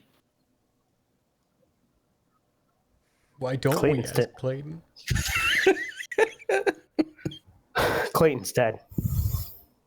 What? Did the thing get her? What, that thing that's coming? Look, don't worry about it. Just say yes. Clayton's dead. We're trying to figure out what killed her right now. It's no big deal. It shoots bullets. It shoots bullets with its alien mouth. That's what happened. I saw it. Its a little tongue came out. It had a gun. Yeah. Second mouth had no gun. Move the gun sideways. Skill shot. Skill shot. Kill shot. But Rye lets you know that she's like, I got the door locked. I don't see anything coming down the hallway. Stay away from the window. Okay. Try not to make any noise. The captain said he's got the pilot station almost up and running, but yeah, okay. I got the door locked. Okay. Yeah. So. Yeah. So we could say like a turn passes like 10 to 15 minutes. You hear the footsteps of what appears to be that alien kind of disappear down like in this direction, and you don't really hear it anymore. Do we still have the machine, the movement machine, the motion tracker? Yeah, I believe you do. Yeah, we'll see. How noisy is that thing? I mean, it beeps. I wouldn't imagine anything would be able to really hear it on the other side of the door, or barely, maybe. Right? Mm-hmm. Just in the same room, you would hear it. I feel like, but I don't know. I think Game so. Mother. No, I agree. I think that's correct. Good point also to mention. Have you guys, since you're wearing your suits, have you guys been making like I have not made one in a while, so let me do that. Cool. I did, but I can do it in another one. That's your character sheet. That's not my character sheet. Okay. Yeah, we're good on air again. Okay, perfect. All right. Yeah. So at this point, it's a new turn. Cham, I imagine, is still working his way. I'm sorry, Dalton. I wish there was more for you to do. You're good. But you're working your way on it. Raya has locked the door to the bridge. And yeah, you guys get some more time to kind of do stuff. Is Wilson whipping out the motion detector then? I think. Oh, go ahead, Dalton. To correct you, Spencer, though, I believe Yes. the captain asked me to start to make my way to the corporate suite, not to continue correct. scrubbing. Yeah. Yes, so you're doing that. Well, okay, so 2 turns. So we can say 1 turn has passed, and by the end of the second turn, you'll make it there. So. Okay. Activate the thing so we can warn Cham if anything's on its way. Right. Cham, I'm doing a scan. in the direction the creature went off in. On my go, you'll be able to cross. You should be able to cross the hallway and into the corporate suite. It should just be on first left on your right. Okay. And we said that On like, my go. the dotted lines, Spencer, are like the shafts that I'm crawling through. Yeah, they're like vents So that I go could- along, like air vents. I Yeah. could pop out I like guess right stick there. straight ahead. Then. Absolutely, yeah. Okay. So yeah, so I mean, we could say that you make it to like right there, and then can like pop out after the next turn. But yeah, so Wilson flips on the motion detector, right? Yeah. Perfect. So yeah, you see 2 dots on your radar, because we said last time it goes up to 5 zones or 4 zones, I think. 4 maybe. I can't. So remember. if that's the case, you would see a bit into the bridge as well. So you see like a slight movement coming from the bridge. You see probably another motion down here in the air scrubber shaft. But most importantly, as you kind of like turn on the motion detector, you start to whip around to your left from the door. You see the motion of the creature that you saw in the hallway. You see it right here, which if you notice and you calculate the distance correctly, knowing how far the air scrubber shaft is compared to where you are, it's not in the hallway. It seems to be closer than the hallway. I didn't see a mark, Spencer. Oh, sorry, Yeah. Kina. Oh, I'm on the GM layer. That's why. I'm sorry. It's right here. Here's kind of like, you see where I'm pinging now? Yes. It's like storage. Yeah. Well, it's yeah. Close. Yeah. Oh. Okay. So you think it's in the walls? Yeah, we know that it must be in one of the vents.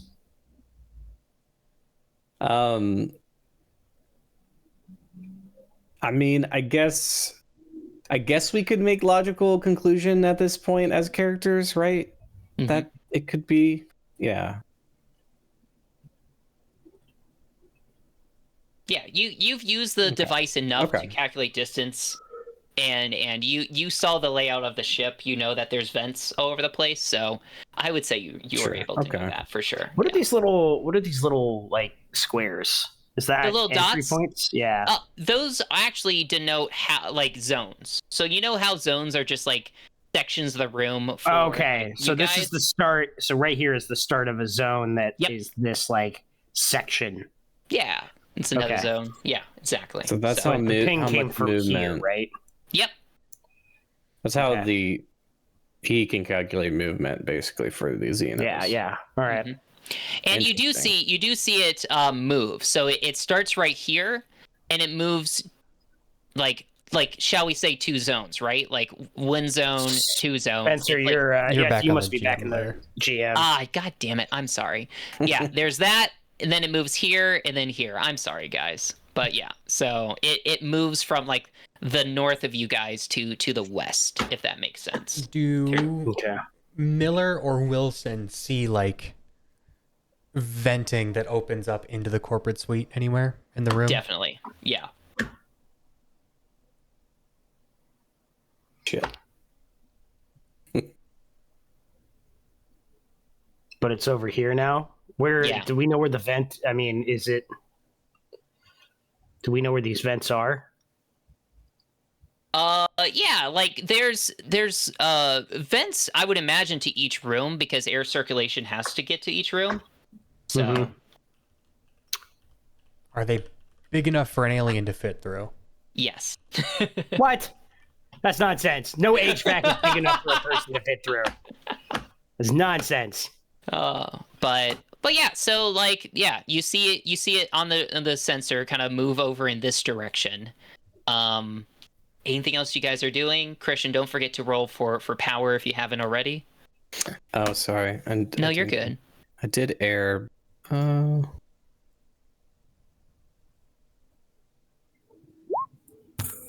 all right. Ooh. We've lost a power Damn. All right. supply. All right. Champ, it's in the walls.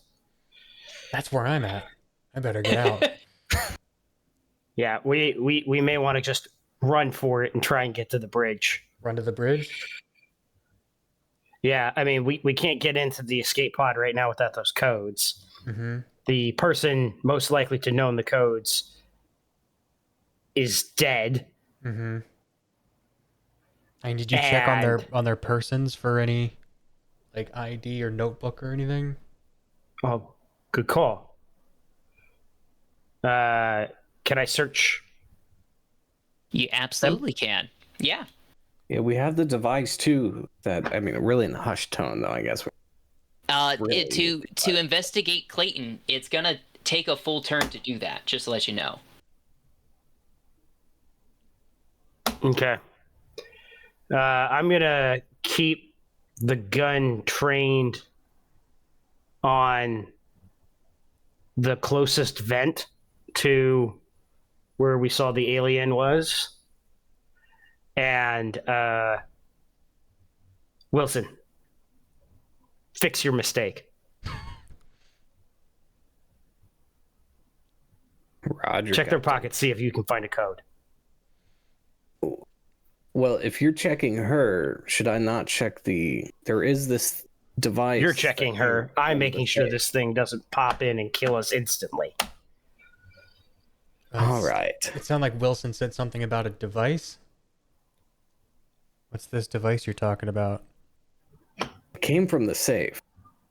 Well, just grab that and we'll take it with us to the command could have station. The codes on it, right? Maybe, And but and we'll grab that and any of the samples, and we'll make a run for the command station. It sounds like. Okay, so it sounds like the rest of this turn, Captain Miller's pointing his shotgun in the direction of the vent that's closest to where the last ping was for the alien. Wilson is currently searching the body of Clayton, and Cham makes it to the corporate suite.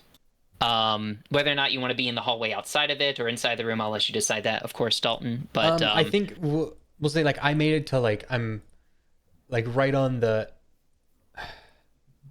I'm like waiting inside of like the tunnel, like the venting. Yeah. Like right at like right before I would exit into the hallway. Yeah. I like to think like traditional Alien style. It's like one of those like kind of like a camera aperture, how it like closes and opens. So like you have like the aperture opened and you're like right at the edge right there. Sure. So, yeah. And Christian, Wilson finds, obviously her pistol is nearby on the ground, which has 2 reloads. And you find a key card that's on her body. Captain, this could work. All right. I'm assuming this could work. Champ, get in here now. Sure. You want me inside? Yeah. I guess so. We're on the next turn, right? Yeah, on the next turn, I'm going to. It's a quick action. Can I open the door, or just let him know that, or unlock it? I guess because it's locked right now, right? Oh yeah. I mean, like it's 10 to what do we say, 5 to 10 minutes. You can easily like unlock the door, have Cham get inside. Yeah. Okay. All right. Yeah, I'll quickly dart across the hallway, looking both ways like I'm a good kid crossing the street. Do I see any xenomorphs? You sure don't. Okay. Great. Yeah, I mean, I'm back in. Lock the door behind me. For now. So, are we gonna try to make it to the bridge? I turn off our comm, the intercom.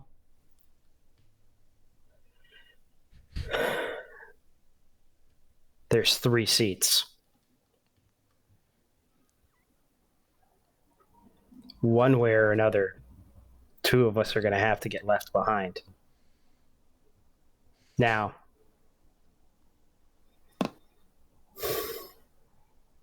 that thing is in the walls. And as much as I'd like to make room for maybe somebody else, it looks like Wilson's in the right place at the right time. So I think that we should unlock that thing, grab the samples, and get the hell out of here.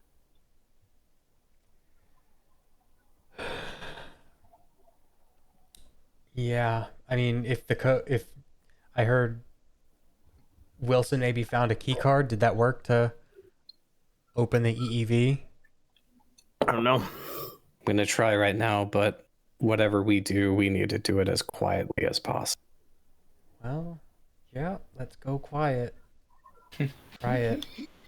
we Wilson's gonna pick up the gun next to Clayton's body as well. Okay. Oh, and I hand my pulse rifle to Cham. I've got my handy bolt gun. But sure, yes. All right, great. So just to make sure I have the plan correct, you guys are going to try to make your way into the EEV. Are you gathering any of these samples to take with you, or are you just going to the EEV and taking off? We don't know if the code works or not to open the EEV. Got it. Yeah, if the code opens the EEV, we're going to grab the samples and we're going to get the hell out of there. Yeah. Cool. Perfect. I think, we all agree. We group vote. Democracy, all 5 of us vote whether or not if the 3 of us should leave, and the 3 of us voted to leave. So that's majority rules. Sorry. Mm-hmm. Fair and balanced. Fair and balanced. Right. I'm trying to look up like group sneaking, because I think it goes by like I basically, in order to do this quietly, I will have you guys kind of make like a kind of like a stealthy way to do this. And I think there's a way to group stealth this. So I'm trying to find that specific thing. I think it goes by whoever has the lowest ability. They're the person who rolls. Wait, is your Dalton, is your thing armor piercing? The bolt gun is armor piercing, yeah. All right. Well, then never mind. I'm gonna get the pulse rifle out, because that's also armor piercing, and it says that my shotgun is armor doubled. Yeah. So. Yeah. So in order to do this quietly, let's roll for mobility, and let's see here. And I'm guessing when it says armor doubled, it means that armor does double resistance to the damage. I would look that up earlier. I believe that's what it is. I couldn't find clarification on it, but I believe that's what that is. So. Okay. Yep. All right. So we need to roll a mobility, which is an agility roll. So add agility plus mobility, but I believe when it's group stealth checks, it's whoever is the lowest. I was trying to find clarification on that. So lowest mobility? Yeah. Probably me. I've got 3. Shit. Oh, well, I got 3 successes and 1 failure. Does that cancel out? Oh, no, I have a panic.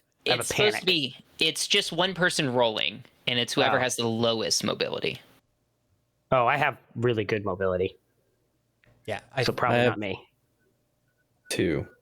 So I think that then I have 3. So I think Wilson is the one rolling to make the roll. I do see. So under stealth, it lists like mobility roll modifiers.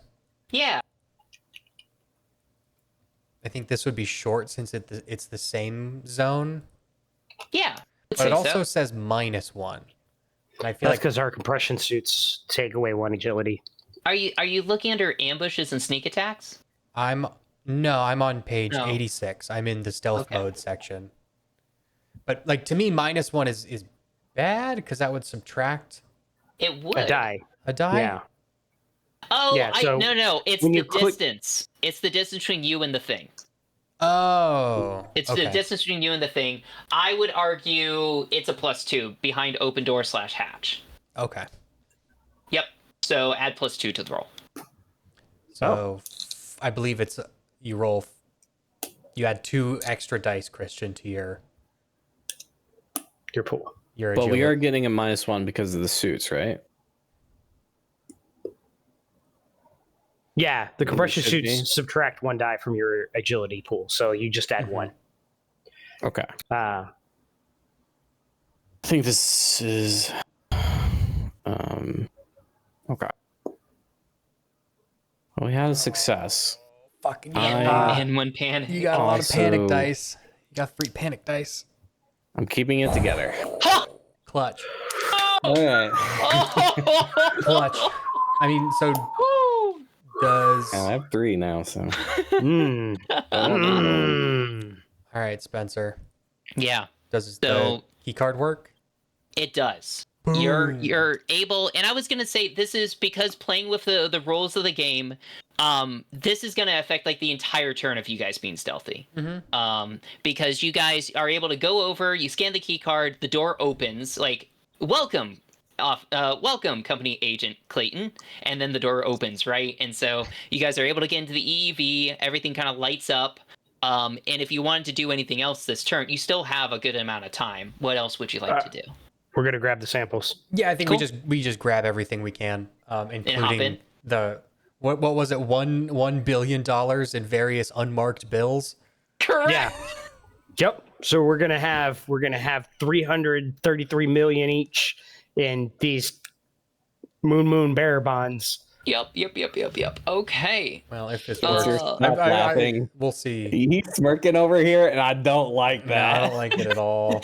Don't stop it. What's You what's guys. happening? So just to clarify, you guys are going into EV, loading the samples up, and just fucking hitting the button to just blast out of there, right? Yes. Escape pod full in action. Okay, great. Yep. So so you guys are stealthy enough. Like here's you got Christian kept his cool. I like to, however you guys kind of want to narrate this, you can as you guys like load in the samples, kind of get involved. You're able to get in there and launch the button and get out successfully.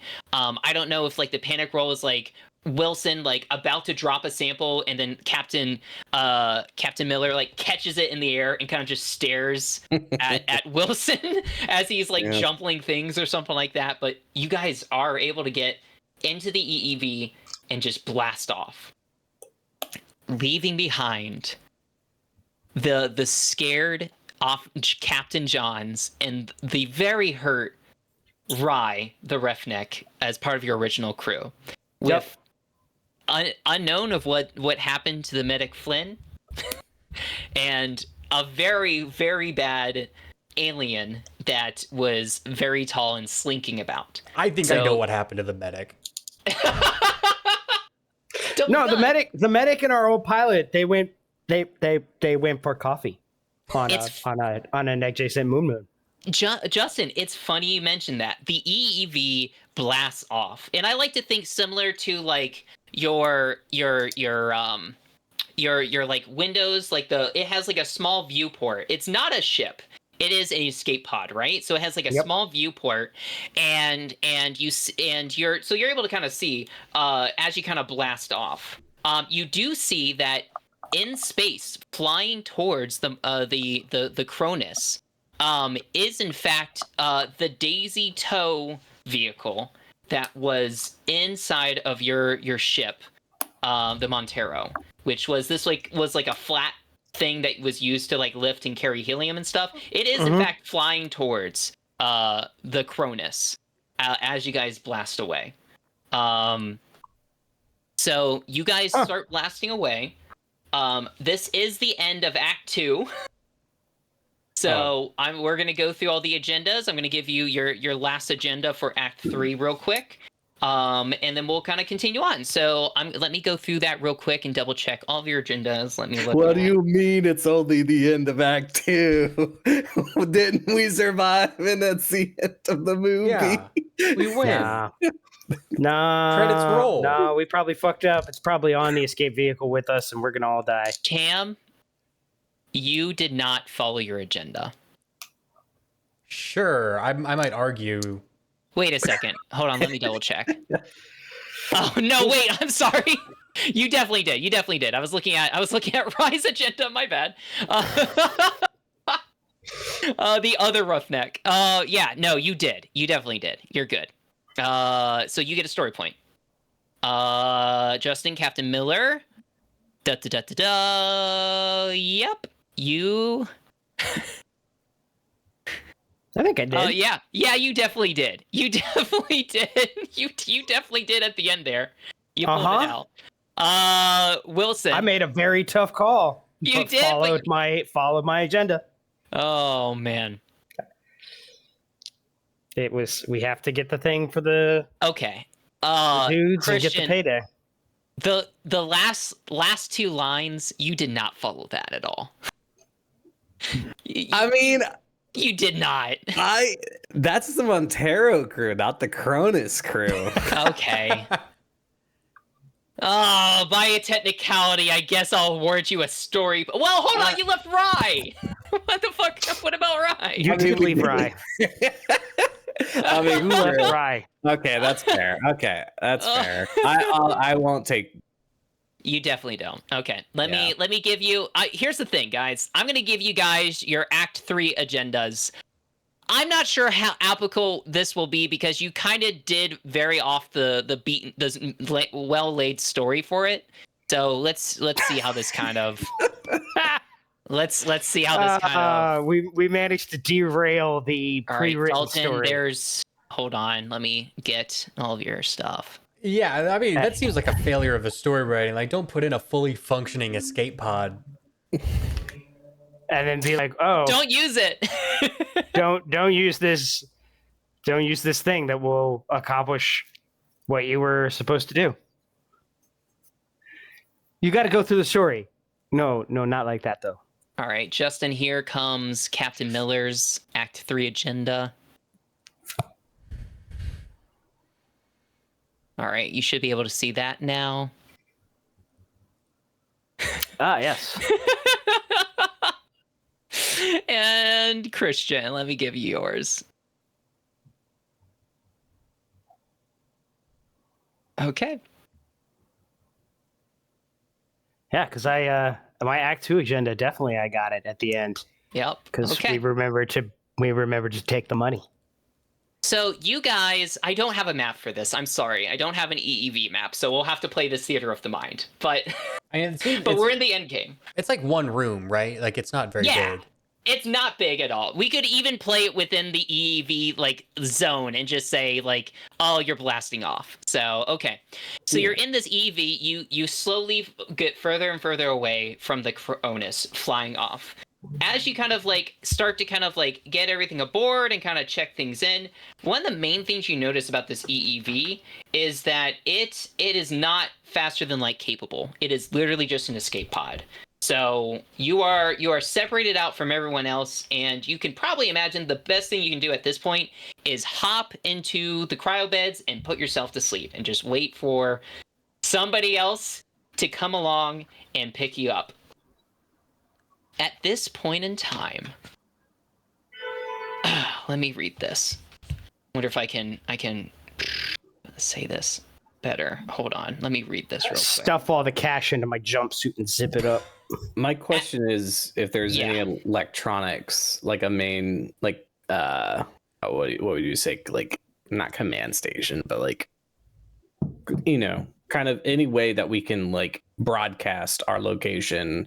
Yeah, like an SOS. Does an EEV have a drive signature? I don't know, but No, there's probably it's an escape pod, so there's probably some sort of like distress beacon in the thing. Make sure we activate that. So like. So here's what I'll say: as you accelerate away, G-forces slam you hard into your padded seat. The Cronus grows smaller and smaller in distance. The safety harnesses cut into your waist and shoulders, and you can't even catch your breath. After a minute, you realize you are still alive. You remember to all breathe, and that it's going to be okay. The EEV seems to kind of slow down as it's floating in space, and you kind of catch your breath. Let's see here. So yeah, you have a good minute to rest, and all of your stress levels like reset.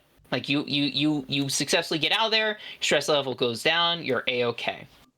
As your adrenaline rush subsides, and you start kind of like calculating in, activating the emergency like beacon like response and such like that, you gaze out to the stars from that little viewpoint that I said you had, and two fists slam hard against the viewpoint.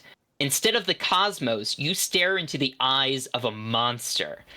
It seems to be, it's different from the alien that you witnessed, Wilson. It seems to be some sort of an abomination. Its head elongated as it's like translucent, and its eyes are like melting into like a fleshy kind of like gelatinous goo. It's trying to smash through, and it's like banging onto the glass. So, yeah. What do you do? Oh, stress level +1 to everybody inside. God damn it. Does it? I do have a question about healing. Yeah.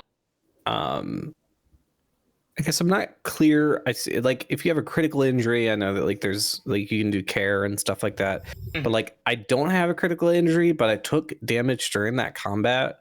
So would I have a chance to heal here? Like when we recover our stress as well, or I'd say so. Yeah. Okay. The thing that I'm reading says like enough time has passed where stress is relieved, so I like to think that like you get a moment to catch your breath and kind of patch up too. It says when you're no longer broken, you recover 1 point of lost health per turn of There rest. we go. Per turn of rest. And I would say like at least 2 turns has passed, like as you're like blasting away in your escape pod away from the Cronus. Okay, so we hit the distress beacon. Okay, thank you, Dalton. I missed that. Mm-hmm. Does it seem like it's like making progress in breaking the glass? I go ahead and make an observation roll. I'll say that's like a specific roll for that.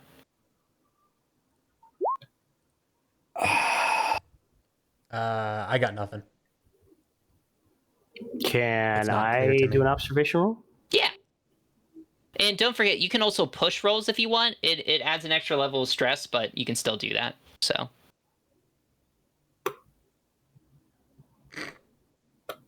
That's crazy.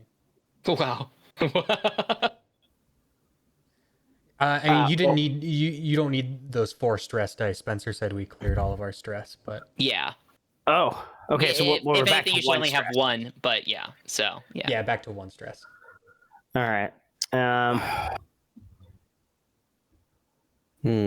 I am going to use a story point here to succeed on this roll. Yeah, absolutely. You succeed on the roll then. It happens. You see it like smash again and again against this like this viewport, but it does after the 4th blow. Like the window catches a glint of like a fairway crack, but as you kind of like look closer, it's not breaking through. Even though it has like a fairway crack, it's like on the outside, and it doesn't seem to have enough strength to fully punch through all the way inside. Is there any way we can like steer the escape pod? Yeah, I think there's like some thrusters. Like I'm also All right. I'd like to use my piloting skill to perform evasive maneuvers. Yeah, absolutely. Let's see here. You start rotating it as fast as possible. You just do a barrel roll. Kinda. Yeah. Doing barrel rolls and loop de loops and just trying to shake it off. Would a So- ship have Hitting one thruster so it just spins. Yeah. So here's Trying to what I'll fuck say. Here's what will happen. I think this is going to be a piloting roll at -2 because based on other things I've read in here to similar circumstances, this is probably going to be similar to that. So go ahead and make a piloting roll, but add a -2 modification.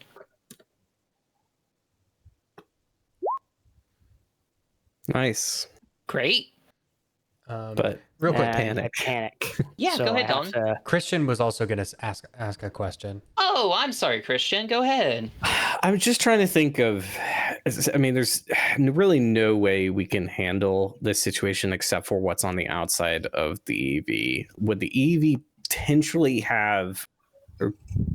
So I'm thinking like, oh, if there's any sort of, I guess like essentially fire extinguisher systems or something on the outside that would spray out, that could potentially like, you know, help us in like popping the alien off of, or even if there's thrusters, like I don't know where the thrusters are also positioned, but maybe like if it is in front of it, like at the upper end of, I don't know where we're at here, but yeah, just trying to like blow something in its face would be great. Yeah, absolutely. Let's see here. That's all I got. Keeping it together. Others.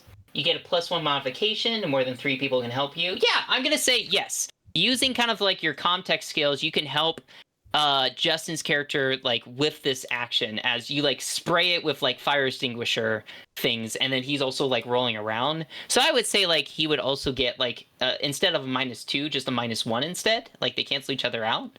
I know he's already rolled and succeeded and stuff, but we'll say you guys kind of did a group roll with that together. Does that sound good? Yeah, no worries. Okay. Cool. Yeah. Yeah. Perfect. Yeah. And you keep it together. So even though you rolled a 1 on your stress, you keep it together.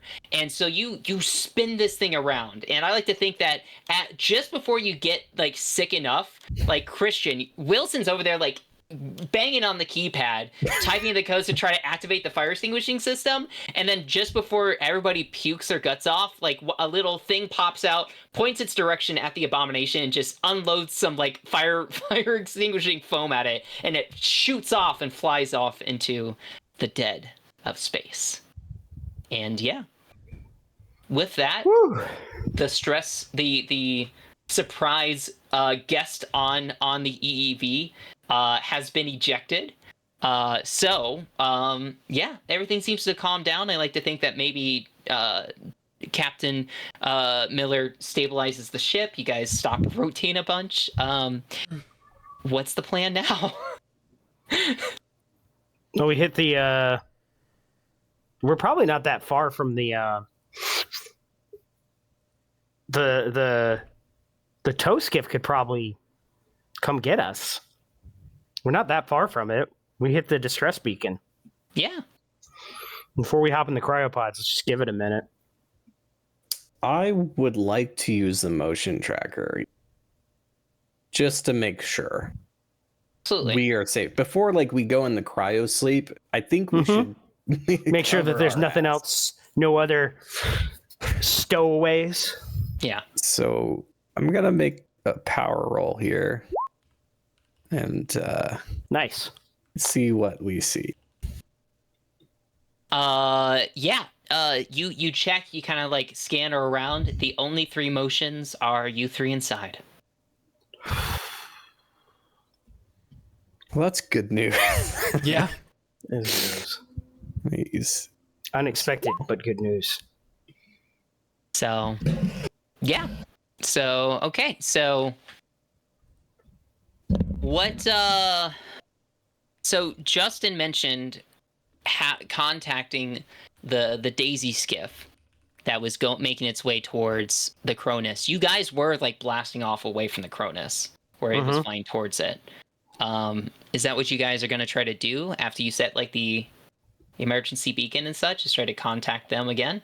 And is there a way to? I don't think so. I think you can just it's send just out like it's the emergency beacon. Yeah. I don't know if we have full comms. We don't have a choice. Yeah, so yeah, I don't think there's like a way for us to actively do that. We're just gonna hope they don't pick up a Xeno and then pick us up. Or breathe in those motes. Or give birth to Xenos themselves. So, all right. So yeah. What are you guys doing? You're in this. I mean, I guess it's all... just we go into cryo and hope someone finds us at this point. I don't know if there's really another option. Yeah. We can wait a little bit before we go into cryo. Okay. I mean, I'm assuming the air supply that we have in our suits is, or is there? Well, do we know the oxygen levels? I would imagine there'd be suitable oxygen on the UAV, right? For a fair amount of time. You know, it's not Yeah. like it's gonna run out in the next like couple of hours. Mm-hmm. So I guess Yeah, it's not good. We're gonna have to get in there maybe in a couple of hours, but we could see. It's not like Spencer said. We were on like a rocket blast, but it wasn't faster than light. No. So it's not like we're that far. I mean, is there a way for us to get an idea of the trajectory? Like in some versions of this, escape pods just get shot in a direction. In some versions, they get like there's some like rendezvous point that they're aimed at. Like, what kind of escape pod are we dealing with? I think it's a little bit more minimal. Mm-hmm. I think it's kind of like something like at the end of Alien, like Ripley's, right? Yeah. Where she just kind of blasts out and she's just like, all right, I'm going to set a message and go to sleep. So that's how I imagine this one's more likely. Yeah. So yeah.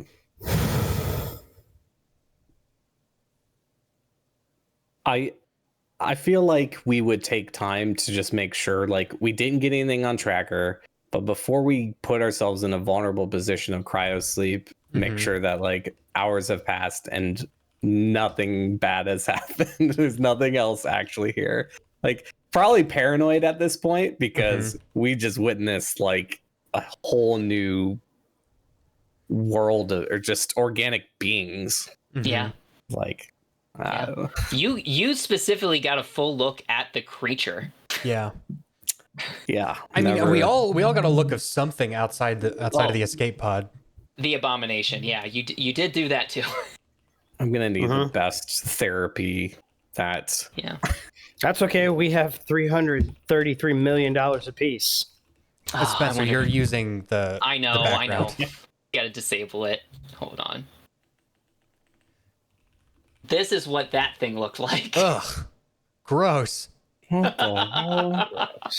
Is that what the Marine was turning into when they started to go In crazy? Prometheus? No. Oh, yes, Okay. yes, it was. Like when I was describing like the head being elongated and kind of moving, yes, that's what it was. That's what Yeah. they were. That's Pretty what you- sure that's what the antidote, the vaccine, does to you. That makes sense. Without too much metagaming. Pretty sure that's what that is. It mostly is successful. Mostly. Mostly. Leslie. mostly come at that. Mostly. I mean, Ripley! it's hard not to when you're an Alien fan. See all the films and then play the game. It's like, well, okay, I know this jar is not good. I know this black goo is not good. Black goo's bad.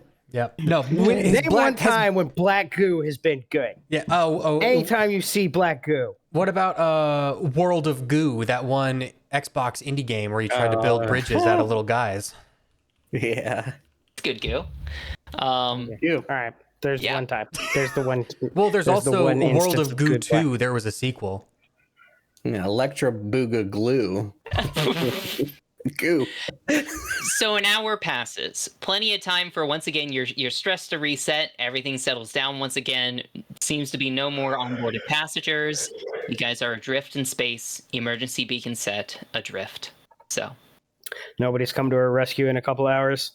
no. Alrighty, I'm going to use the thrusters to kind of try and aim us at the. Would I be able to kind of aim at Settlers World. Settlers The World? Frontier. Yeah. Mm-hmm. Okay. Sure. I don't know. Within the context of the story, Spencer, I don't think we're getting rescued, right? Like the campaign will fade to black with our fates unknown. Correct. Yeah. Regardless. Correct. Yeah. So I'm gonna try and point us like close-ish. So long as we don't get wrapped up in the gravity of a planet and have a catastrophic re-entry, then we're good. I'm sure Officer Miller is putting the time in Kerbal Space Program 15 or whatever version they're at in the future, and they understand orbital dynamics. Yeah. Yeah, It's MS of DOS. course. Yeah. Of course. So yeah, I like to think that yes. So Captain Wilson kind of like sets it to Sutter's world. There's maybe like an ETA on the dash that's like 3,000 years to arrival. Yeah. And then yeah, so you all kind of like get into Sleep it up. cryo sleep. Somebody does get to read read a little send off. So I will share this with all of you. So whoever wants to read that. Read what? In Is it our in, like, app. Oh, it. did it not share? Oh, final report send off. Yes. Handout. Yes. I mean, I'm not done. Well, before somebody you can guys- read this and then let's do your thing then. Okay. Unless you want to. I mean, can I'd do rather do my thing now. Okay, go ahead. Do it. So I did not go into cryo sleep. I kind of like fiddled with the thing. I pretended to. But once I know that you guys are both under, I don't know how the right way to do this, Spencer, but Yeah. how do I murder them in cryo sleep? You can just point a gun at them and just shoot, I guess. Yeah. I mean, that's, yeah. Wow. If that's You how that dipped. works, I'll do that. If that's safe enough. If not, then I'll like snap their necks or something because Yeah. I'm a synth. I've been a synth this whole time. The fuck? No. And my goal is to keep Wayland Yutani from getting a hold of any alien specimens.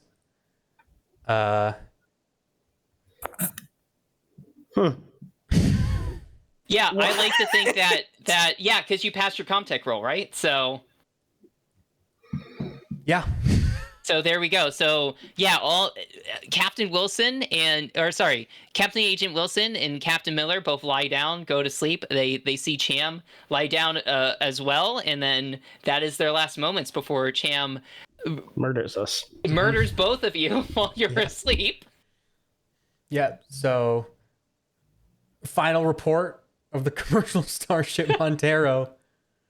Lyran Cham reporting. Only one of us has survived. The rest of the crew were dead, as are the crew of the science exploration vehicle Cronus. Both ships and their cargoes destroyed. It's up to the colonial marshals to take it from here and clean up this mess. This is Lyran Cham signing off. Damn it. So And you can that's steer the us end. right into a planet or some shit, just blow us all up. Yeah, that would be, yes. I would be disposing of any of this. Shoot us right. I guess you in could your just stomach. you could secure yourself and probably eject all the materials though too, right? That's also possible. Yeah. I would probably just kind of vent it into space, maybe. Yeah. Or Yeah. So speaking of, Blow at it the end up of the somehow. adventure, Motherfucker. You're all use my encouraged. heavy machinery information to just self-destruct. yeah, Motherfucker, dude. Yeah. Come on. yeah. Of course. So at Solid this point, one. I'll award everybody's like final story points because story points, how they work is that they belong to the players, not PCs. So if we do any more Alien in the future, you guys carry on your story points from the last cinematic adventure into the next one. So at this point, let's all talk about our agendas throughout the campaign or the little cinematic play. And I'll give out the final story points. So let's go through it. Who wants to lead us off? I can go Damn, first you're since we dumb. all know it already. Yeah. So I was not Lyran Cham. Lyran Cham was just he like on the surface he was just a roughneck doing his job. His agenda was like just do your duty, help your crewmates, get everyone out alive, do what you can to keep everybody safe. But in actuality, I was a synthetic undercover agent codenamed Lucas, working for a rival of Wayland Yutani. In Act 1, it was just don't let anybody know you're an android. Act 2 was like collect as many like xenomorphic materials and records and stuff as you can. And then Act 3 was you have to stop Wayland Yutani from getting an alien specimen back to Earth at any cost, even if it means murder and suicide. Kill anyone with detailed knowledge about the 2B Draconis strain. You definitely did that, so story point to you, sir. Very much a Alien Covenant ending, if I have to say so myself. Okay. Well, things are getting tough. Things are going south fast. Get all the cash you can and get the hell out of Dodge by any means necessary. Up until getting murdered, you did do that, so story point to you, sir. Thanks. Sure. Thanks. Up until I was murdered, things were actually going kind of well. By someone I trusted, Dalton. That was the goal. You're trying to kill me the whole time, and Hold up! You kept murdering people, dude. Dalton. So Wilson's agenda for Act 1 was essentially go through all of ours. Either way, I mean, I can kind of assume that, like, if you wanna, Justin, most of them are just going along. Yeah. like Officer Mine Miller, was just do the job and get money. yeah. Yeah. I had a very simple. Yeah, I'm curious about Wilson. Yeah, go ahead, Christian. Oh yeah, good. You're good. So for Act 1, I received a special order from 966 from Wayland Yutani, basically knowing that we would be redirected en route to the Cronus. So yeah, so I had to tread carefully and not raise suspicions, but also make sure that we did investigate the science ship. So that's where, I talked to Mother on our ship and just got more information to try and hey, it's just a scientific vessel. There could be people alive. Like, it looks good, right? Mm-hmm. Act 2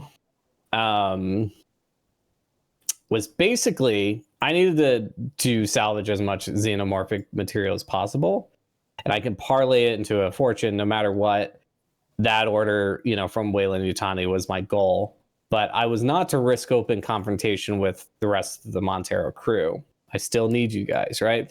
So That's why, I was like, that's why we're like, well, I didn't kill the Montero crew. It was the Cronus crew person or put them into jeopardy, but we did leave. right. So, but so I had a conversation. So this is the biggest thing, was that I was talking a lot in Act 2 or in Act 1 and Act 2. Yeah. Talking a lot with Spencer Behind the scenes. And I found out about this EEV, and I found it through Clayton, and the scientist had all the materials with us. Mm-hmm. That's why we went down there. We stopped by the corporate suite. Why, You were about to rolling just up. bolt on your own, weren't you? I was about to bolt on my own, and I was going to have Clayton go with me and the scientist go with me if it was needed.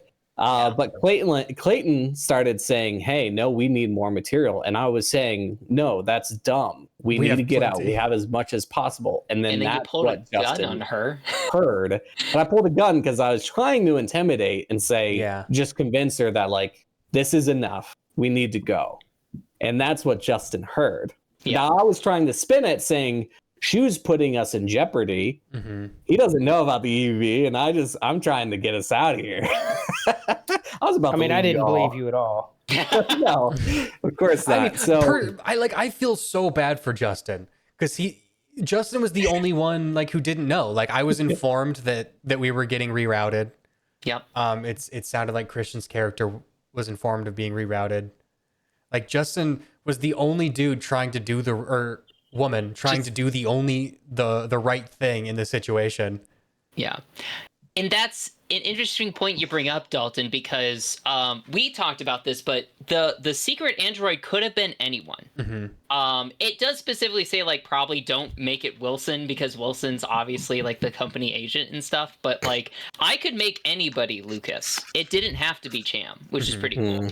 I chose Cham, and that's why Dalton, when you're I'm not sure who I should be at the beginning, I'm I'll play Cham because I knew that would be probably one of the best molds for Lucas. Mm-hmm. Because Justin, I knew as the captain, already didn't like Christian's character, Wilson, or Captain Miller didn't like Wilson, so I was like, oh, I'll make the other antagonistic force somebody who nobody would mind, like can be under the radar. And that's just not me. That's also suggested by Seth Sorkowski. I watched his breakdown of this scenario, and that's what he suggested it to be. And I was like, that's a great suggestion. I will do that. So. Yeah, super neat. That was like one of the things is like as a DM, as the game mother, I got to choose to be who got to be the android, and it seemed to work out very well in this scenario. It worked out well for me. Yeah. Yeah. I mean, I never had any suspicions. When we first started playing, it's like, okay, well, it's something in the back of your mind because you know Alien, and you know there's always like an android, and a lot of times they kind of betray you. But you get so wrapped up in what you're doing and your agenda and everything else going on. It's like, and now, see, here's the interesting thought I have with you being an android, Sham. Was there any rules specifically to where, like, because if you got shot or you got put in harm's way and got hurt, we would know at that point because your blood would not be red. Probably. Right? Yeah. So I was trying not to. And that's a really interesting thing, because if you were in the room with me in that combat that happened, I have an ability where I can put an ally or an NPC or a player character in front of me to take an attack for me. Yeah. And I just think if that would have happened and that's how we found out, it totally changes what happens now, right? Yeah. It's really interesting. I wasn't accumulating stress. I wasn't adding any stress to any of my rolls. Yep. Because I was. But but we wouldn't have known that. That's why all of my rolls were to the GM. That's why I was doing that. And that's something I'd probably encourage, like, if anybody's playing with other people, always keep the rolls like secret and only show the game mother because of how significant that is. So same with like air. I didn't actually need like air to breathe or anything, and why I was being a little bit kind of nonchalant about that. Well, I was wondering why you. I never saw you rolling air, but I wasn't about to call you out and like, Dalton, you need to roll. Yeah. Also, probably. What I did, I wasn't trying to be an asshole, so I was like, whatever. In the character sheet in the settings, there's like a whisper to GM setting, and I turned that on to always, so Spencer could see all of my rolls, but neither of you guys could see any rolls that I was making. Yeah. And I think I would suggest definitely just turning that setting on in general for everybody in a game like this. Yeah. Regardless of like if like that role could reveal anything about your character. Yeah. And we're already kind of doing it, but I think this is a good moment if everybody's good with that, just to talk more about the game in general. Like, we're already kind of doing that, but like our thoughts, our opinions, kind of like what else is we kind of think about that, because like obviously I had a lot to manage. I really enjoyed this, but there was a lot going on at all points. Like, people saying stuff, and I'm like messaging Christian back and forth and just trying to be like, oh, I'm sorry, what was that again? Like, last session, I completely forgo something you did as a character, Dalton. And I'm still sorry about that, and I'm glad that I have the forgiveness of you and the other people here to kind of understand that, like, oh, it's all right, and we kind of. No, you're good. The GM load for this game seems super high. Yeah. And I just don't know what you could offload to like improve that situation at all. It's just kind of like the nature of this type of game, unfortunately. Yeah. They give me a lot of resources. I wish I could show you guys, but you guys, I did share with you the cinematic playbook. So if you guys want to go ahead and look at the section called events, which is like underneath like the chapters, these are, so how this happens is that there's Act 1, Act 2, Act 3. And this is the cool thing is instead of having like in a normal adventure, it goes, here's what's happening, here's events and stuff. And here there's like mandatory acts or events, and then there's like non-mandatory events. And so a lot of these things could still happen and all that kind of stuff. But not everything has to happen. So everything that's mandatory, I kind of like followed.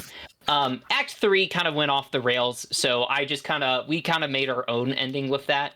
What could have happened is that another ship called the Sotillo could have showed up and like boarded like the main vessel to add in more NPCs for you guys to take advantage, like take control of if Oh, if some of really? you had died. Yeah, and stuff like that. But it also specifically says like, hey, if the action's high enough, you don't have to include the Sotillo. So I did it because you guys were in the EEV and you're flying off. So I was like, yeah, this seems like a very cool way to end it. So let's end it here. So yeah, but tons of crazy stuff. Like a mother blowing up your ship, the Montero. That is a mandatory event. Wait, repeat that sentence. Mother mother did blowing it. up your ship, the Montero. So the mother specific, like the AI made that decision. Yes. Okay. Yes. It didn't just I happen liked your organically. theory. Yeah, I liked your theory that like, oh, an alien got on board, so it blew itself up. But it written into the adventure, Mother is like, as soon as you guys start to like go like, oh, let's head back and let's leave the ship, it goes, nope, you're gonna complete the mission. I'm gonna blow myself up. So Gotcha. Okay. Yeah. Interesting. Makes sense. So we weren't even. That's funny. It was never supposed to be an option to get back. correct. Interesting. Okay.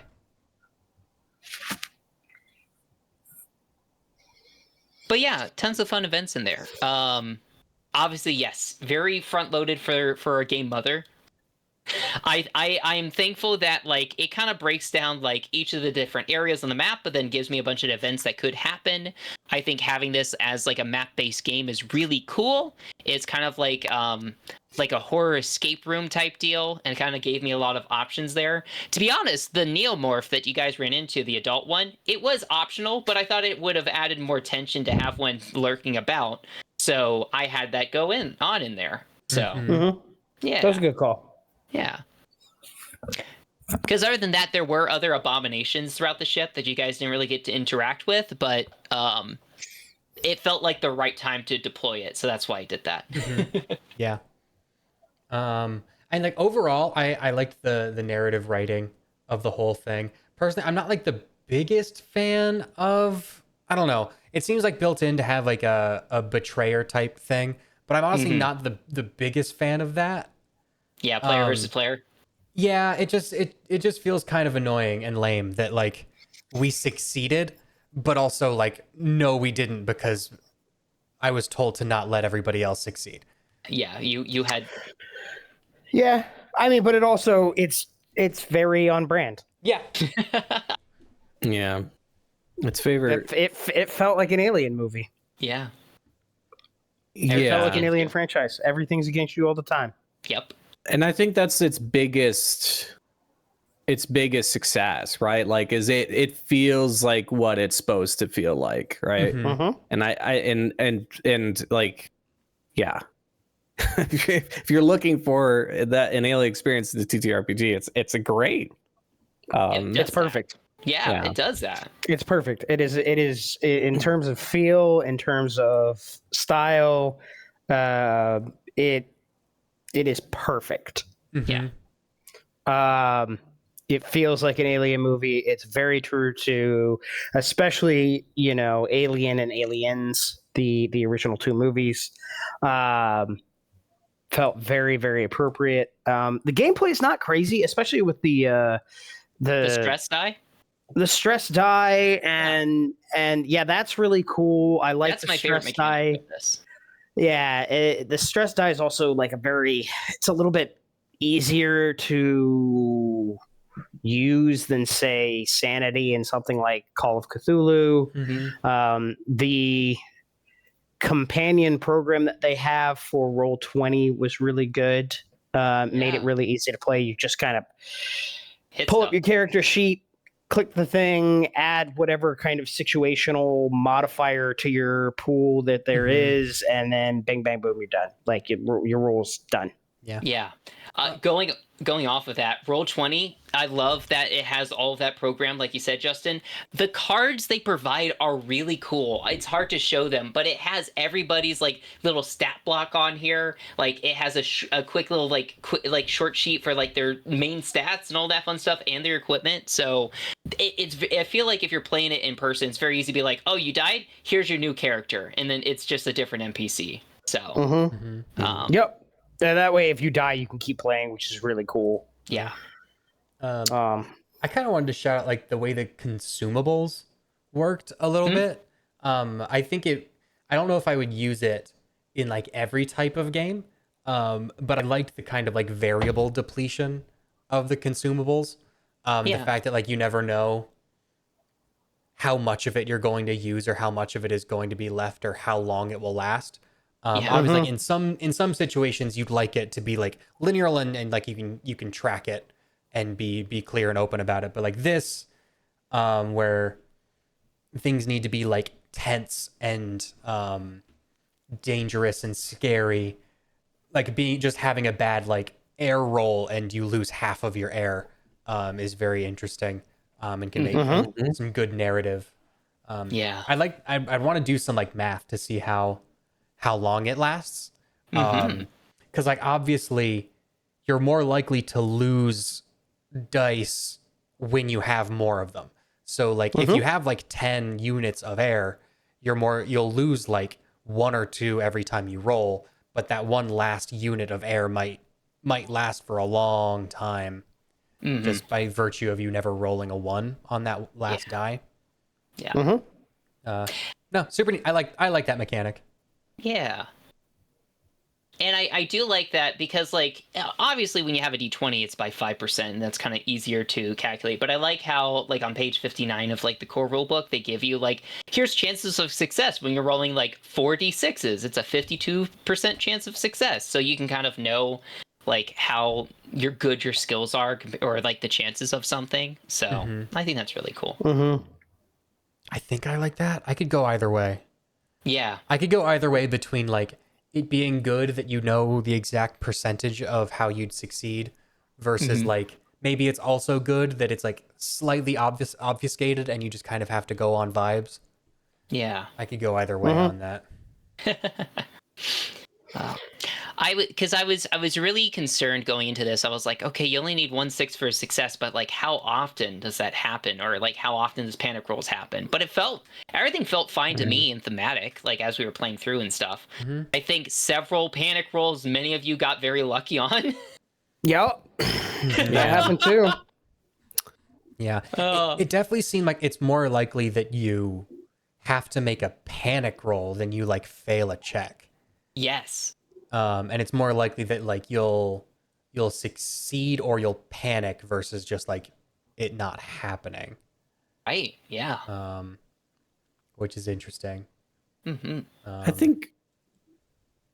Sorry. Go ahead. No, go ahead.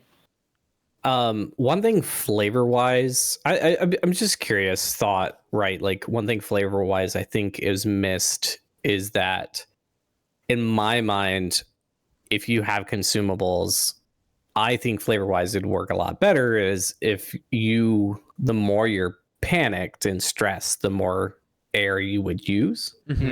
So, and it's kind of opposite of that. So flavor wise, I think it misses a little bit there. Like it's a small thing and it's like, oh, that'd be cool if like it was different in that way. And it's very possible they tried that and it just didn't work with how the other systems were set up. And, it just like, it wasn't balanced one way or another. But you could maybe experiment with adding like your panic to resource rolls and seeing what that does to it. Yeah. You'd have to mess around there. Yeah. But that was just something neat that I thought about like with that. But I think your point stands still though. Like there's several different mechanics in play here, and especially with the consumables, like it's just something that is ticking, right? And it's going down. And eventually you will run out if you use enough of it. And so it adds that just extra thing that you're worried about. It's like, well, if I lose air here, well, shit, I have to figure out a solution to that. and that could put me in a bad spot if I, especially, depending Yeah. on where I'm at. So yeah, it's cool. One thing I am sad we did not get a chance to try out was if you guys get exposed to the moats or if you guys tried the syringe. You guys said no to both. You kept your suits on the entire time, and that's fine. But basically, like, either of those would have done a disease roll. So if you came in contact to the moats, I believe it was it's considered a disease with virulence 9, virulence 9, which if you did the injection, it was a virulence 6. So it decreases like the chances of it by like 3. With the added thing of like the moats, you would have to do it every time you got exposed to them, whereas the syringe is only one time, and then you don't have to worry about it anymore. But how this virulence works is that basically it's a contested roll, stamina versus virulence, and all stamina rolls are supposed to be rolled at -2 because the air was so like well, if you would have taken off your helmets, it would have been -2 because it's so carbon dioxide up and stuff like that. So it would have been bad. It would have been a very bad roll because it's a contested roll of stamina versus that virulence roll. So you're rolling against 9 dice or 6 dice, and then the disease starts happening. One thing I understand, but I kind of don't like. This could go both ways. So it specifically says, like, hey, when these things happen, when they're exposed to moats, when they're exposed to the syringe, like, have them make the roll, right? Like, do the virulence. But other times it's like, hey, you know what? Just forgo the roll. Just pick one, and then they're infected. And so it kind of plays as more of like, hey, as a game mother, make this more story appropriate, more story, like, interesting than actually having people roll and stuff. And there's several times in this adventure where it calls for that. You definitely need like we said, a experienced DM to kind of make those calls. But I do tend to think of like, oh, we'll play this how it would play out. That would be the most interesting story. So I don't know. They're both tough roles though. They're both tough things. So, and it's not like it happens instant. It is supposed to happen over the course of like, some of these are like shifts and turns and stuff. So Yeah. But yeah. The only like criticism is like a criticism I give a lot of games is I don't know if there maybe was just like too much depth, like mechanical depth in combat. Like combat is like always like the thing I want to really be spending like the least amount of time in these types of games. Like it's the least interesting thing to me. And I would rather like those be quick rolls and move through them. But I don't really know what you would do differently because it seemed like combat was over fairly quickly. It just seems like there was a good amount of mechanical space devoted to like adjusting the numbers and rolls. It's crazy because like there's two types of like Alien fans, right? There's Alien fans and there are Aliens fans, right? Like Aliens was like marketed as like, look at these cool colonial marines going in and killing a bunch of aliens. And you see that a lot of marketing with like games and stuff, like Alien Fireteam Elite and stuff like that. Like the whole goal is like, oh, I'm not getting scared like Alien Isolation. I'm just going in there and killing a bunch of aliens, like killing a bunch of bugs, right? Two very different games from Alien Fireteam Elite compared to Alien Isolation, right? This game, to us, it feels more like Alien Isolation, where we're sneaking around and trying not to do that. But it kind of gives these mechanics for like campaign play to be a bunch of colonial marines and to go in and just kill a bunch of aliens, right? Yeah. Yeah. So I think they're trying to satisfy both. But yeah, I agree. Yeah. Yeah. All right. I had a lot of fun with this one. Same. I think it's good. It'd be really good for one shots, and like maybe you could actually do this as a one shot if you were like already familiar with the rules and like playing in person, because I think playing online definitely like adds like a little bit of a time multiplier. It makes things take a little bit longer, especially like when you're a very social game. Just because like there's the dealing with talking over each other and finding room to talk and stuff, and like playing online can mess with that a little bit. But yeah, no, I think definitely a cool system for doing these types of of well thought out, like interesting stories and one-offs and stuff. Yeah, because it's not just like a horror game; it's like a social deduction game with the agendas. Yeah. Yeah, I don't know if I would really want to play it as like a full campaign type game. Yeah, I've been talking to people about that. I think that the pre-made adventures are really fun. I think they're really cool. I don't know how excited I would be to be like, hey, we're gonna do like, unless I had really kind of taken the time to think out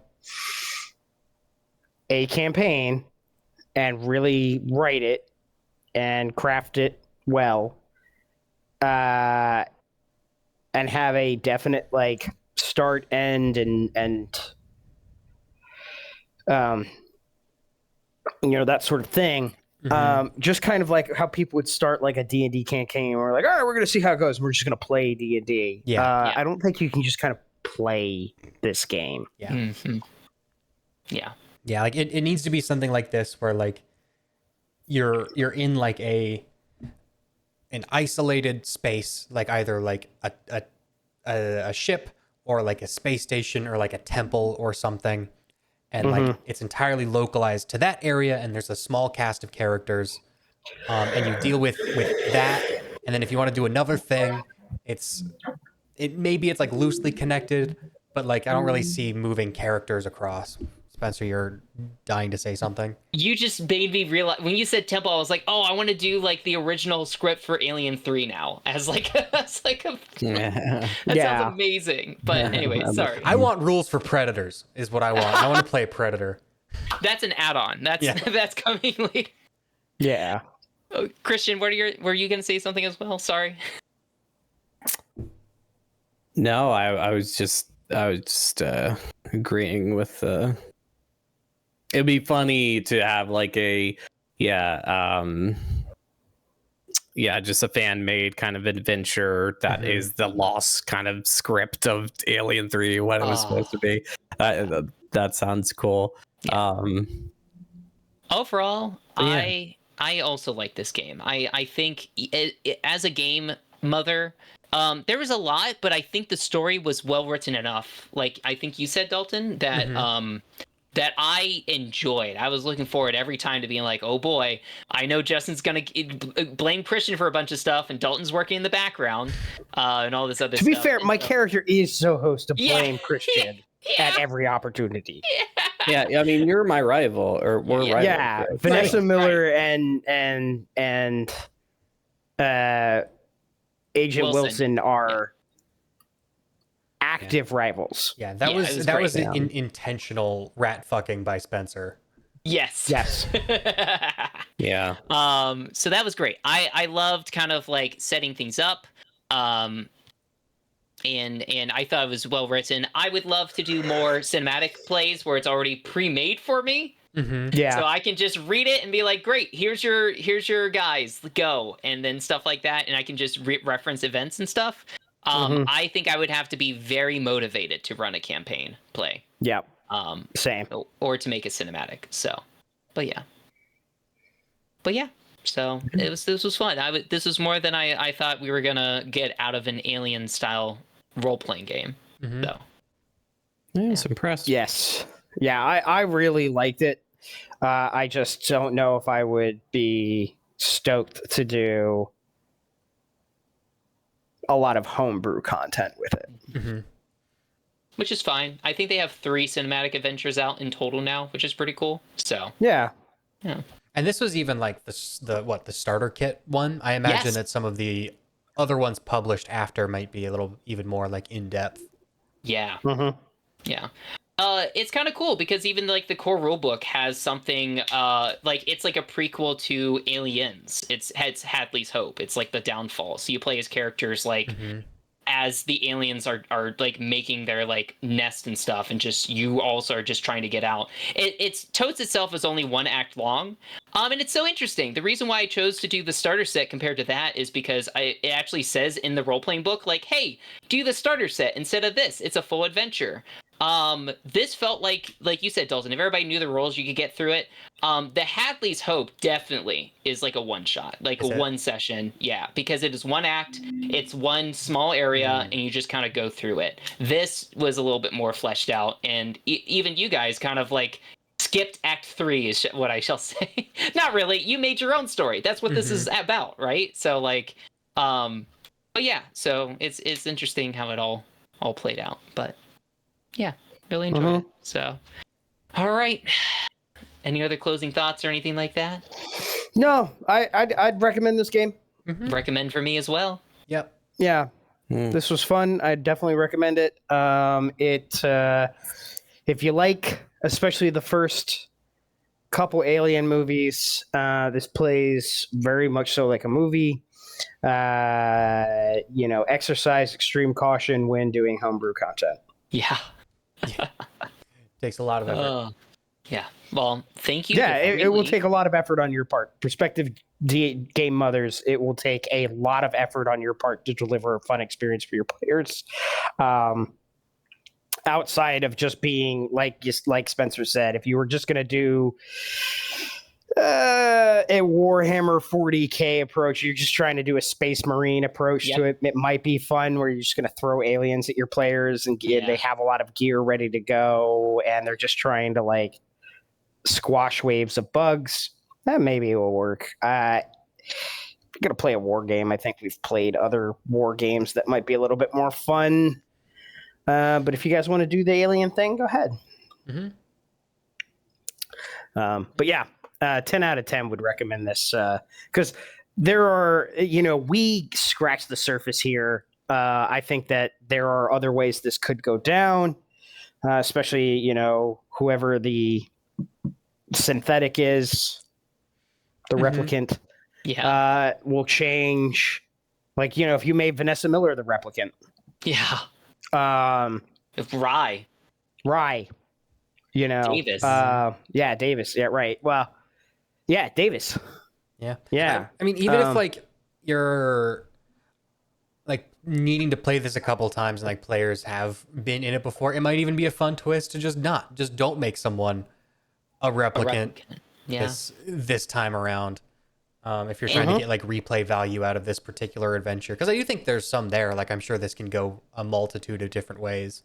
Yeah, and it's cool because like in the game principles, they talk about like riff from the movies, but then it also says like change it up. Like it specifically says like, hey, don't just do what the movie is. Like take what they already know, but then add like a twist to it. Like the twist in this adventure was like it had a lot of stuff from Prometheus and Alien Covenant, but then it added this inoculation like black goo that you could take and like be protected from the motes. But it wasn't 100% good, right? So like, but anywho, yeah. So.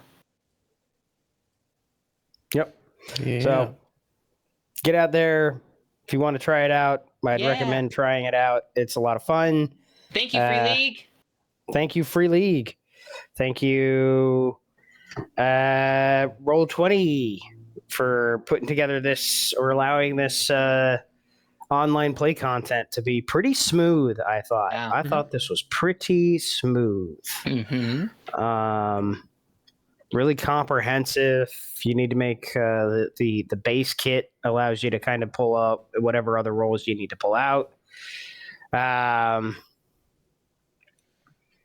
do think the Roll20 implementation helped a lot with running smoothly. It showing the two different types of dice and like marking the 6s and 1s is the success symbol into the alien symbol. Very helpful.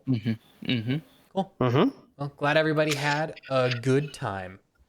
Yeah. Yep. Thank you for playing with us, guys, or everybody. Yeah. Thanks. Yeah, and thank you to our streamers, thanks for watching. Thanks for tuning in. All right. Well, remember to keep on learning, and we'll see you in the next video.